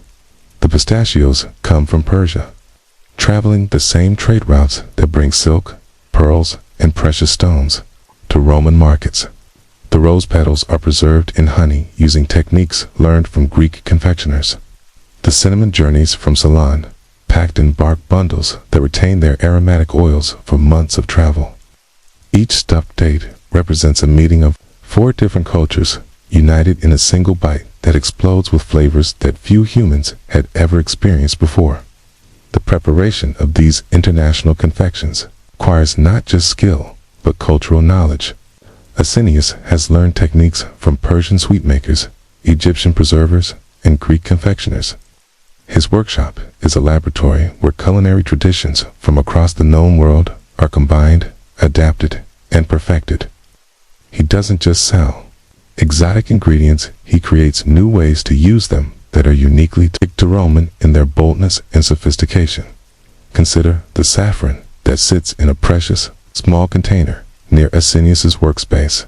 This comes from Cilicia, in what is now Turkey, where it takes analysis of the existing chapter 6, transports the reader to Palatine Hill in 160 AD under Emperor Antoninus Pius, focusing on Roman junk food as an expression of imperial reach and cultural fusion. The narrative introduces Lucius Asinius, a third-generation spice merchant whose tiny shop brams with rare imports from across the empire and beyond. Through vivid sensory details, aromas of cinnamon and black pepper, jars of saffron, dates, pistachios, cinnamon, saffron, the chapter highlights how wealthy Romans and even ordinary citizens could experience exotic flavors that symbolized conquest and trade networks stretching from India and Persia to North Africa and Cilicia. Key stylistic elements: second-person immersion. Let your mind drift now. Imagine following the aroma. The reader is placed directly into the scene. Sensory detail, descriptions of smells, textures, and preparation methods, for example, crushing peppercorns, heating honey, closing parenthesis, historical context, references to Antoninus Pius's reign, Hadrian's Wall, Malabar, Coast, Cyrenaica, Cilicia, cultural synthesis, how Persian, Egyptian, Greek, and Indian culinary techniques merge in Lucius Asinius's workshop to create uniquely Roman confections. Focus on exotic ingredients, black pepper as currency, stresses, near mythical value, stuffed medjool dates, combining pistachios, rose petals, cinnamon. The chapter ends abruptly mid-sentence while introducing saffron from Cilicia. Consider the saffron that sits in a precious small container near Asinius's workspace. This comes from Cilicia, in what is now Turkey, where it takes over 150 flowers to produce just. To continue, we will pick up exactly at that fragment and expand the narrative by at least 3,000 words, maintaining the same immersive second-person, sensory, rich style. The continuation will explore saffron's role, other exotic ingredients, Lucius Asinius's interactions with clients, the broader street food culture of Rome, the social dynamics behind these snacks, and how this junk food of antiquity reflects the empire's values, class distinctions, and daily life. Over 150 flowers to produce just a single drachma's worth of precious threads. Each thread is painstakingly harvested by hand at dawn when the crocus blossoms are at their most fragrant, and then carefully dried to preserve that otherworldly aroma. When you breathe in the scent of Asinius's saffron, it conjures visions of sunrise over the Taurus Mountains, where farmers still carefully pick the tiny stigmas that will one day color Roman banquets and sweetmeats. But in Asinius's workshop, saffron does not languish on a noble's marble table. It finds its way into unexpected corners of daily life. Here, he shows you how to use it sparingly in a simple street snack he calls amber threads on crisp bread. A thin sheet of unleavened flatbread, baked in the communal ovens behind the Palatine Palace, is brushed with a very light coat of olive oil, then sprinkled with crushed saffron threads that have been soaked in a drop of warm honey. The result is nothing like the lavish, gold-tinted dishes served at imperial banquets. It is humbling. That is precisely the point. The saffron's floral warmth marries with the olive oil's fruity depth, creating a note so fleeting, yet so penetrating that even the common laborer, wiping sweat from his brow after carrying amphory, can taste the spice of far-flung Cilicia on his tongue. This simple snack costs only a few sestertii, far less than an amphora of cheap wine, yet it carries the prestige of eastern mountains and the promise of empire. As you watch Asinius scatter the threads, you realize that Roman junk food is not merely about indulgence. It is an edible advertisement for the vastness of Pax Romana, a way for every citizen, patrician, or plebeian to partake in the narrative of conquest and cosmopolitanism. Asinius does not limit saffron to bread. He beckons you to step closer as he prepares his next creation, a saffron-infused fritter he calls golden whirls of empire. He dips small balls of domate from finely milled emmer wheat, the same grain that makes the daily staple pulse, but enriched with the drizzle of goat's milk, into a jug of oil heated to the perfect temperature. Before frying, he carefully stirs a few drops of saffron-infused honey into the batter, turning it a faint sunset hue. As the fritters sizzle, they release a sweet floral scent that seems almost too precious for the noisy, crowded alleys of the forum. The fritters puff up in the oil, taking on a delicate crispness that gives way to a warm, chewy center. Asinius removes them with a bronze skimmer and sets them on a woven basket lined with grape leaves plucked from a vineyard on the slopes of Mount Vesuvius, aromatic with resin. He sprinkles each fritter with a pinch of salt harvested from the salt works of Ostia. But the real magic is the final garnish, a swirl of honey drizzled over the golden orbs, capturing every last trace of saffron.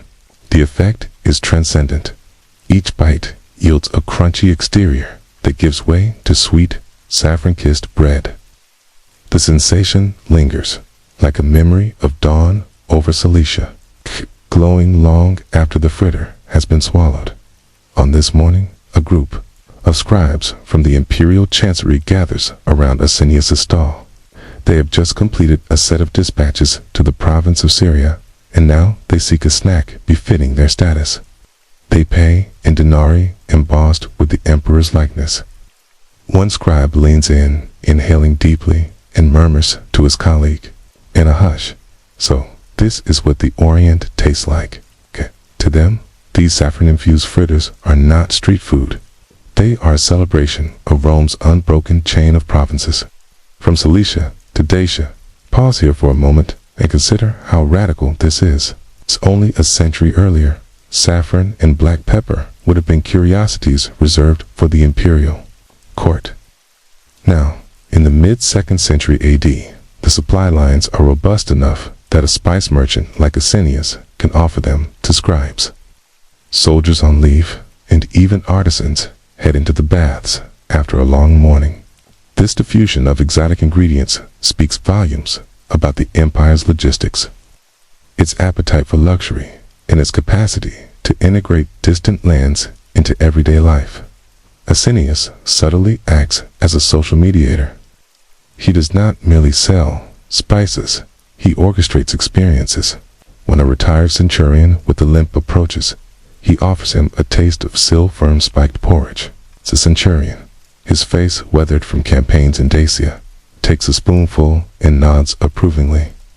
Sil-firm's pungent tang, rare as a soldier's grizzled scar, brings tears to his eyes, a reminder of the long, dusty roads he has traveled. For that moment, he is not simply a man who marched for 20 summers. He is a guest at a Syrian banquet, tasting the lost thistle that once defined Carthage's cuisine. Even the lowest slaves, after grinding flour for the morning bread, sometimes find a few coins to spare. They inch closer to the jars, wide, at the crushed rose petals, the glimmer of candied citrus rinds, the strange lumps of dried ginger. with each coin tossed onto Asinius's counter. They buy a tiny piece of the world beyond the Tiber, fleeting, luscious, and deeply desired. But Asinius's tiny shop is just the tip of the iceberg. Drift away from Palatine Hill, and the streets of Sabora and Aventine come alive with a chorus of vendors, the gurgling of bubbling oil in cauldrons, the clang of iron ladles on bronze pots, the waft of grilled meats mixed with garum. Here, the concept of snack culture thrives in 1,000 small ways on the Sabora's crowded lanes. Look for the tortillery vendors who sell thin, crispy tortillas made from emmer or spelt flour. They press the dough on a stone slab heated by charcoal and flip it with wooden tongs, creating a paper-thin wafer for a modest fee. These are topped with fresh cheese made of sheep's milk, a simple treat, but in summer months, the tortillery sometimes sprinkle a pinch of crushed cumin imported from Egypt to give the tortillas a hint of warmth. Nearby, a woman with braided hair and beaded necklaces runs a small stand of porcelli or astidi, roasted piglets. She roasts them over an open flame, basting with a glaze of honey and crushed myrtle berries. The smoke drifts like incense over the passers-by. Each time she flips a piglet, the glistening skin crackles like a promise of indulgence. Children, clutching copper coins their fathers have given them, tug at each other's sleeves, pleading for a taste. A single bite of the crisp rind and succulent meat costs only half a denarius. Yet it feels as lavish as a feast in a patrician's dining hall, further down the Aventine. In the shadow of the Temple of Ceres, the Portieri sell leek-based fritters mixed with ricotta and herbs. The leeks robust enough to grow even in thin soil are imported from the rich plains of Umbria. Fair, they are chopped fine, combined with cheese, fried in olive oil, and served with a sprinkle of coarse salt. The Portieri's daughters dance around the stand, weaving garlands of wildflowers to catch customers' eyes. Periterize, they call, fresh periteri, warm from the pan. Even the soldiers stationed on guard duty near the forum cannot resist. They trade a few copper coins for a handful of these fritters and stand in a circle, breaking pieces with their fingers, talking of legions in Britannia, of barbarians beyond the Rhine. For a moment, as they chew, they imagine themselves on the plains of northern Gaul, hunting wild boar and drinking mead. The taste carries them far from the marble pillars of Rome. But Roman snack culture extends beyond daily strolling and market haggling. It seeps into the celebrations and festivals that punctuates civic life. Every year, during the festivities of Ludi Romani in September, the city's food stalls transform into a grand tapestry of tastes. During the Ludi, chariots thunder in the Circus Maximus, in theaters filled with spectators, a vendor known only as Marcellus the Magnificent pulls a rickety cart covered with a scarlet canopy. Underneath, he reveals bowls of Venus dust confections, tiny sugar-coated mounds of date paste mixed with rose water and saffron, rolled in crushed nuts. Each piece glows with a pale pink hue, like petals drifting across the Tiber at dawn. These confections bear the name of the goddess of love, but they are meant to be shared among couples strolling hand in hand after a race. To sweeten the bonds of passion, Marcellus's cart always draws a long line. Patrons, young and old, haggle over price, some happy to pay a denarius for a small tin, others saving their coins for a larger share. As you approach, the sound of laughter mingles with the clatter of chariots and the trumpets heralding the next event.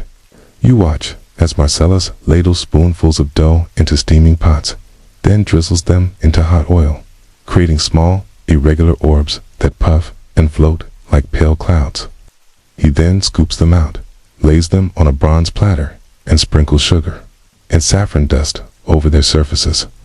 The crowd gasps as the sun catches the saffron, turning each confection into a tiny ember of light. Nearby, another vendor, an elderly Greek woman named Tai, sells myrwood honey balls. Thick honey is slowly reduced over embers until it takes on a deep amber color. She blends in crushed almonds, pine nuts, and a rare resin called Caios tears, then shapes the mixture into bite-sized balls. Each one, when bitten, releases the resin's piney aroma, transporting the eater to the sunlit groves of the Aegean. It's a combination of flavors: sweet honey, nutty crunch, and resinous pine makes one believe that Zeus himself might descend from Olympus to sample these delights. At the far end of the Via Sacra, a band of Thracians run a mead and spiced wine stall. Their stall is adorned with dried wreaths of hops and clusters of grapes. They pour crimson-hued wine infused with cinnamon, clove, and ginger ingredients carried by traders from India and the Spice Islands. It is served warm in wooden cups, carved with intricate knotwork. People from all walks of life drink it. Actors in mourning masks, barefoot temple slaves, senators in togas, even gladiators nursing bruised ribs after training. A sip of this spiced wine melts the weariness from the bones. A cupful sets men dreaming of the distant shores where the sun first rises. All of these festival snacks, Venus dust confections, myrrh, wood, honey balls, saffron fritters, spiced wine are symbolic devotions. They honor deities, celebrate the empire's diversity, and unify Romans in a shared sensory experience. Through food, they acknowledge their collective identity, subjects of a vast domain whose wealth is measured not just in gold, but in flavors, carried on camel caravans and warships.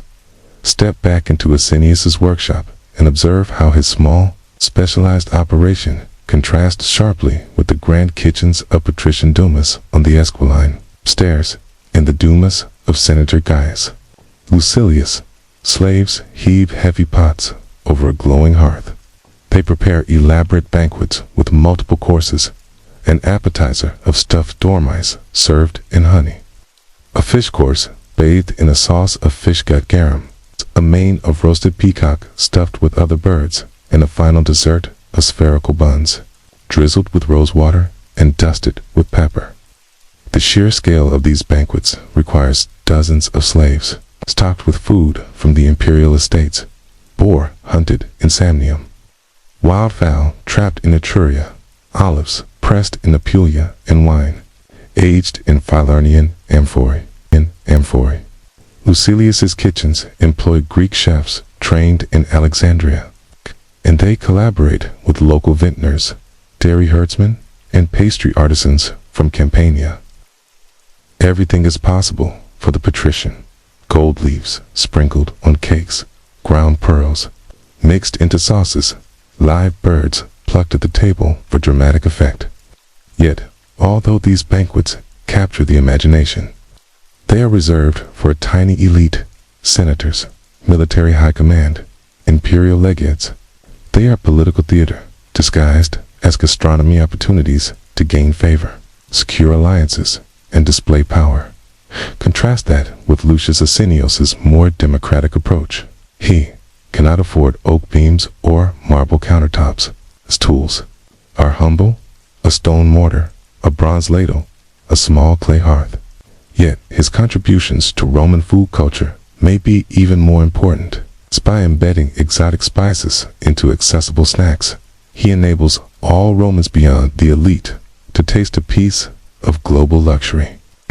The difference is between an occasional, ostentatious banquet and daily moments of pleasure that remind a butcher, a scribe, or a freedman of Rome's extraordinary scope.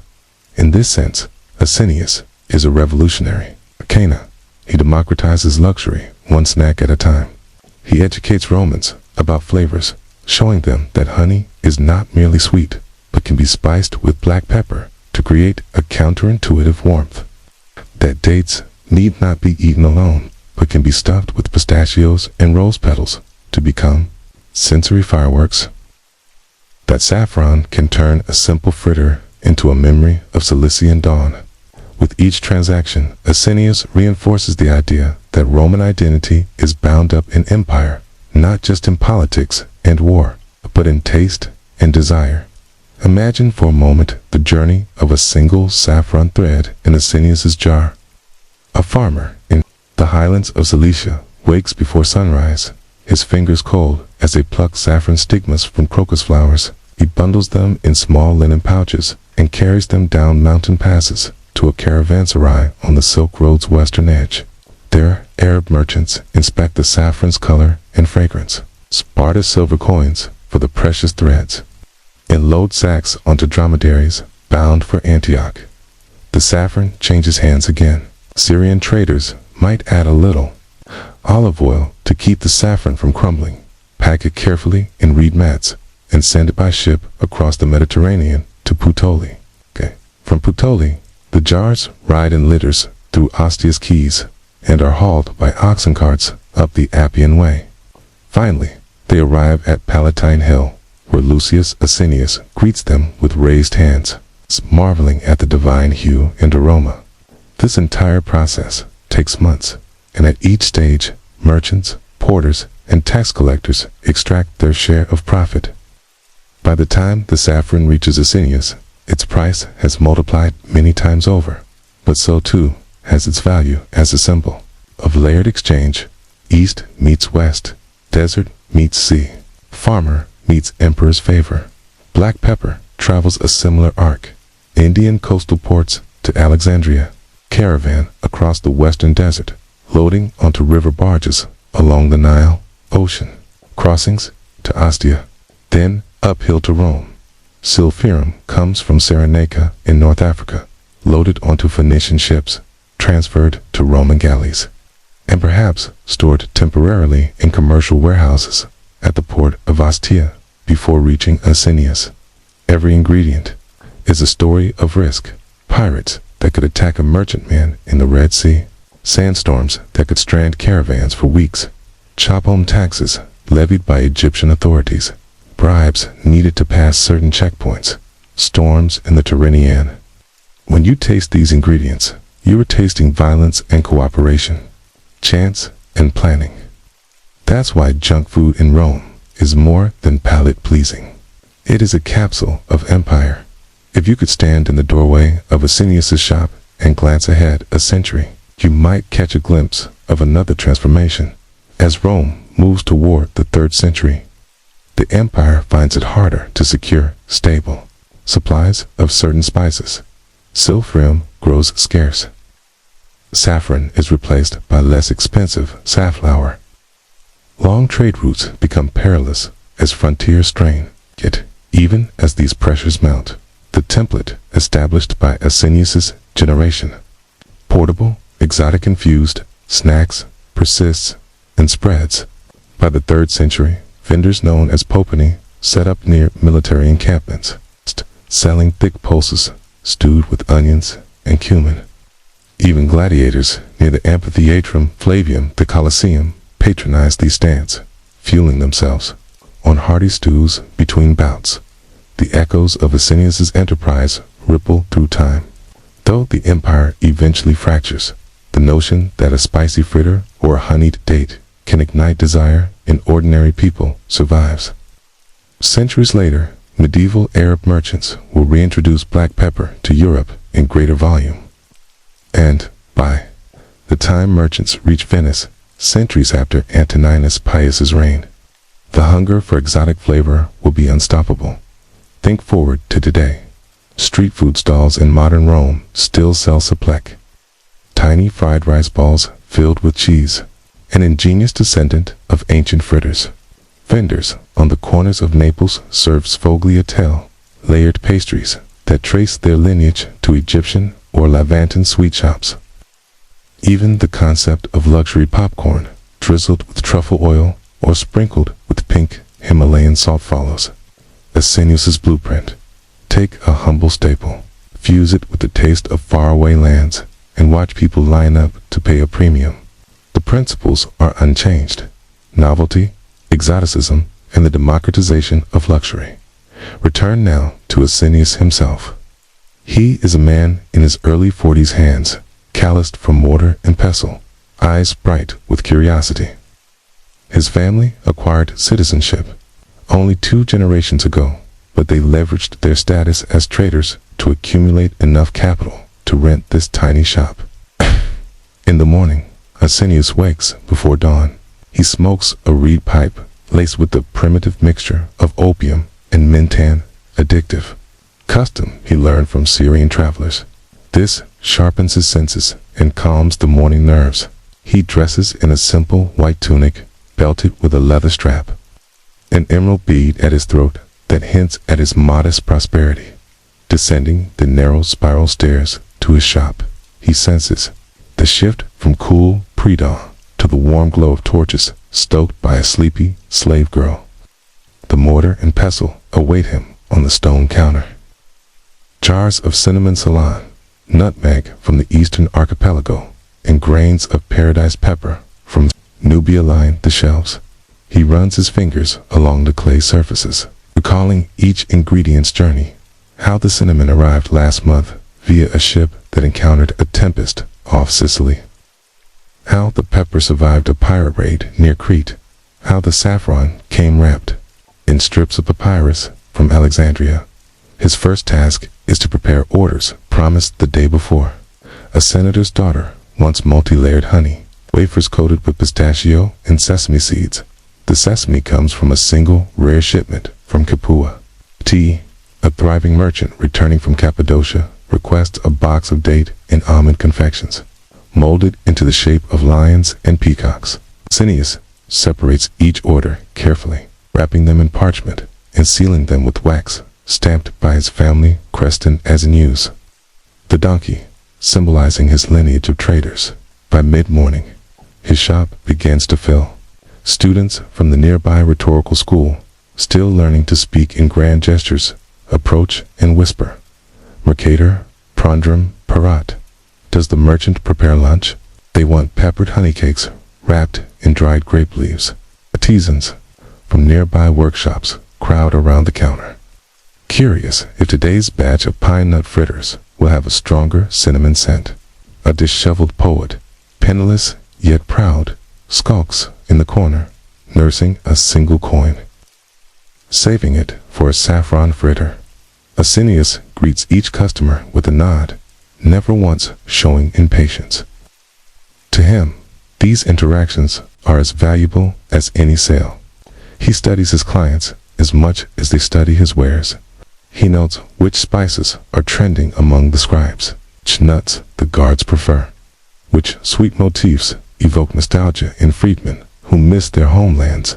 When a wealthy merchant from Alexandria steps in, Asinius produces a small goblet of spiced wine infused with cardamom, cinnamon, and clove. He offers it with a flourish, letting the visitor taste before committing to a bulk purchase. The merchant takes a sip, raises an eyebrow in approval, and orders a shipment of dates stuffed with crushed almonds and rosewater petals. He plans to resell them in the port of Tyre. Late afternoon brings another transformation. The sun, having baked the cobblestones to a dull heat, retreats behind the Palatine's palazzo roofs. The narrow street becomes a hive as workers and slaves return from the fields, markets, and workshops. They clutch rusted coins salvaged from their master's tips, ready for a modest indulgence. Asinius switches gears. He turns off the incense burner that perfumes the front of the shop and lights a small brazier at the back, where he grinds fresh grain for pulse spiced with coriander and dill. He sprinkles the mix onto hot piadinas, thin flatbreads. He toasts on a cast iron, griddle. By dusk, the shop's interior glows with a golden haze from lanterns fueled by olive oil. Shadows dance across bowls of sugared figs, jars of crushed mint, amphorae of sour wine soaked with saffron. A sweet-faced boy of no more than 10 tends the door. He wears a bronze collar, a reminder of his former bondage, but in Asinius's household, he is treated better than any slave in nearby estates. The boy's name is Marculus, and Asinius has promised him freedom once he can prove mastery in weighing spices and blending dough. Tonight, Asinius has invited a select group, a Greek rhetorician, a Carthaginian ship captain on leave, a Syrian physician, and a local composer. They gather around a low stone bench outside the shop. Asinius brings out his truffle pepper polenta, a dish so decadent that it demands quiet awe. He has procured truffles from the Umbrian hills black. Nabi, aromatic, shaved them into a bath of warm polenta made from ground furrow and suffused it with pepper from India. A final flourish of honey, thickened over the brazier, adds sweet complexity. The Carthaginian captain's arms, tattoos of marine monsters, takes a bite and closes his eyes as though seeking divine revelation. The Greek rhetorician murmurs that the pepper and honey combination recalls something he tasted in Alexandria, but reimagined in a wholly new form. The Syrian physician nods, remarking that the truffle's earthy musk is reminiscent of medicinal mushrooms he encountered in the mountains outside Antioch. The composer traces a melodic motif on his lyre, inspired by the polenta's interplay of textures. In that moment, Asinius achieves something sublime. He has not only filled their stomachs, but also stoked their imaginations, creating a nexus of memory, culture, and taste. Now, consider why these snacks matter historically. In every empire, food is political. Bread distribution in the Roman Forum helps pacify the masses. Lavish banquets in the Palatine's dining halls reinforce patron-client relationships. Quaint imports from Egypt ensure the unknown at Urbana city grain dole and prevent famine. But street snacks, though small, portable bites, are paired on another level. They infiltrate the routines of daily life, leveling status distinctions in subtle ways. A senator's freedman can stand shoulder to shoulder with a butcher's son, sharing a saffron honey cake. For a brief moment, consumption becomes a shared experience that speaks of belonging to a broader community. It's one defined not only by class, but by the empire's reach. Consider the politics of supply as well. Every spice, every rare nut, every exotic fruit is subject to customs duties, guild regulations, and occasional imperial decrees. Emperors like Marcus Aurelius once banned certain luxury imports to preserve fiscal stability and combat moral decay. Yet the popularity of street snacks often circumvented these bans. Small packets of pepper or bags of cinnamon smuggled in loaves of bread, sold under the table for a fraction of their official cost. The black market thrives on desire, and the citizen who bribes a customs official to taste Indian pepper is making a tiny revolt against bureaucracy. Even as he revels in imperial wealth, food also carries religious and cultural weight. During Vinalia Wine Festival and Saturnalia, a midwinter festival of feasting and role reversal, vendors sell special confections, buns stamped with the image of Saturn, honeyed figs dipped in poppy seed paste, or fritters crowded with sesame and licorice root. These snacks become offerings, gifts to the gods, and tokens exchanged among families and friends. Through them, Asinius's trade links the profane and the sacred, coring how essential food is to Roman spirituality. Moreover, as provincial governors, army officers, and merchants travel across the empire, they bring back tastes and recipes. A legionary stationed in Syria returns home with the secret of preserving grapes in honey. A merchant from Gaul introduces a type of forest honey that tastes of pine and chestnut. Asinius collects these innovations, adapting them to Roman tastes. Over decades, what started as novelty becomes tradition. A new way of toasting pulses, a fresh technique for candied roots, a distinct blend of garum and vinegar drizzled over fried cakes. But every golden age fades. By the late 2nd century, Antoninus Pius's benevolent reign yields to the more turbulent era of Marcus Aurelius's Marcomannic Wars. Military priorities shift resources away from luxury trade, and shipping lanes become less secure. Silphium grows rarer until it disappears altogether. The saffron harvests in Cilicia are disrupted by brigands, and fewer caravans brave the desert.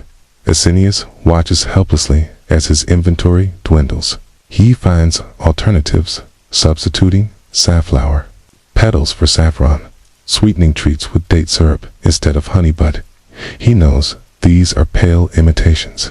The once steady stream of spices now trickles. Prices soar, yet he persists, guided by the belief that Rome's appetite for exotic flavor will endure. Even in hard times, he turns his attention to local resources. In collaboration with an Etruscan apothecary, he experiments with dried wild herbs, marjoram from the Tiber's banks, oregano from the hills of Latium, and the earthy root of Sylviana, a humble substitute for extinct silphium. He blends these into new confections, herb-bound, cakes that carry the scent of Italian hills rather than distant desserts. They are not as glamorous, but they speak of resilience, how Rome can adapt when global connections falter. In addition, Asinius begins to collect wild nuts, hazelnuts from the Umbrian woodlands, chestnuts from the Apennines, beech nuts from forests near the Adriatic. He roasts them over a small brazier, shells crackling and releasing sweet, toasty aromas. The nuts are then combined with barley honey boiled until thick, forming dense bars that sustain laborers building the new fortifications along the Danube frontier. Although the imperial court no longer devotes as many resources to spice imports, Asinius's willingness to innovate ensures he remains relevant. Yet the loss of exotic ingredients carries symbolic weight. Citizens who once boasted of tasting Indian pepper or Corinthian silphium now speak wistfully of their grandfather's pastries. Street food culture becomes more regionalized. Ligurian focaccia spreads gain popularity. Umbria's spiced truffle rubs become sought after. Campanian sun-dried tomatoes illuminate local pizzerias for centuries to come. The era of global spice slowly gives way to a patchwork of local delicacies. Despite these challenges, Asinius's influence endures. His recipes are copied by neighbors and apprentices. Centuries later, in the early Byzantine era, cooks still chant his name when preparing honey cakes. Medieval manuscripts preserve some of his techniques. A 10th century scribe in Constantinople documents how to bake flatbread with crushed cumin. 12th century monk in Sicily notes how to candy citrus peel and combine it with honey. By the time the Western Empire falls, the memory of Asinius's workshop has already faded, replaced by new culinary perfections in Arab, Persian, and Byzantine kitchens. But the fundamental idea remains: a small vendor trading portable, flavorful bite snacks that reflect not just hunger, but identity, aspiration, connection to a wider world. Trace this trajectory forward to Renaissance Europe, where Venetian spice houses become pillars of commerce, fueling the age of exploration. Think of how, in early modern Rome, street vendors selling fried artichokes and rice balls beguiled tourists centuries removed from Asinius's day. Nowadays, when a Roman nonna mixes saffron into her risotto, or a Sicilian chef sprinkles black pepper over cannoli, they are unconsciously tapping into that second-century impulse to blend local tradition with global spice. And so, dear listener, as you reflect on Lucius Asinius's tiny shop, know that his influence stretches far beyond Palatine Hill. His legacy bubbles under every simmering pot of flavored honey, every crisp flatbread with a hint of exotic seed, every sugar dust confection that glitters with threads of saffron. He is the father of fast food avant-la lettre, the visionary who taught Romans that snacks can transcend mere sustenance and become vehicles of empire. Now, let us return to that evening in 160 AD. As nightfall blankets Rome in a hush, broken only by distant drums from the imperial guard's exercises. The torchlight in Asinius's shop flickers against jars that seem to glow from within. Saffron's golden threads, peppercorns black as obsidian, the milky white of pine nuts, the deep red of crushed hibiscus. As Rome's elite repair to the theater, Asinius disassembles his display, sealing precious remnants in small, lead-lined boxes to preserve them from moisture. He counts the day's earnings papyrus scrolls with numbers and traits. Scribbled in charcoal land, hums a Greek madrigal as he sweeps the floor. Outside, a breeze carries the distant clamor of revelers in the Circus Maximus. You realize that, while the city thrives on monumental spectacles, races, gladiatorial combats, triumphal processions, sits true post courses through stalls like Asenuses, where ordinary people taste the world, one morsel at a time. He extinguishes the brazier, at last, leaving only the faint residue of honey grease on its iron surface. He pockets the keys to his cabinets and locks the shop, stepping into the cool night air. He pauses on the threshold, glancing up at the flicker of lanterns in adjacent streets, at the silhouette of the Palatine skyline against the velvety sky. Somewhere, a rooster crows an early herald of the next day's dawn, and in that hush, he allows himself a rare moment of pride. He has done more than serve pastries and spices. He has woven Roman memory into the DNA of daily life. Each jar, each sack, each morsel carries with it a story of farmers in distant mountains, of caravans winding across deserts, of sailors braving storms. Through him, these stories become accessible, not only to senators and scribes, but to thee, butcher's apprentice, the freedman's family, the legionary pausing on campaign.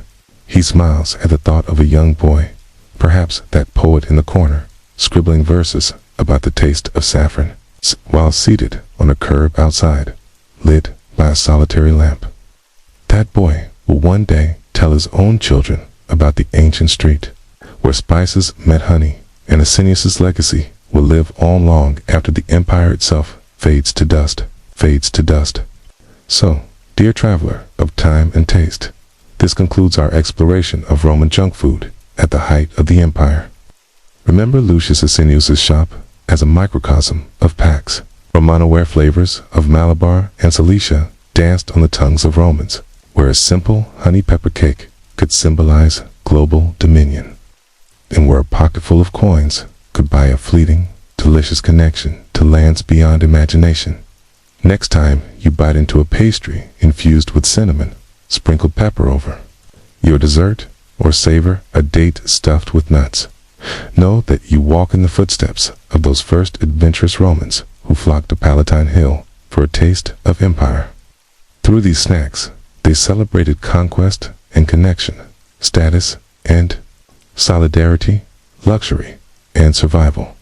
They demonstrated that even in a world defined by marble and conquest, the sweetest triumphs could be found in humble jars of spice and the skilled hands that transformed them into wonders. May this chapter inspire you to see food not just as sustenance, but as a narrative and edible tapestry that binds cultures, generations, and geographies. And may you, in your own life, continue to taste the world, one unforgettable bite at a time.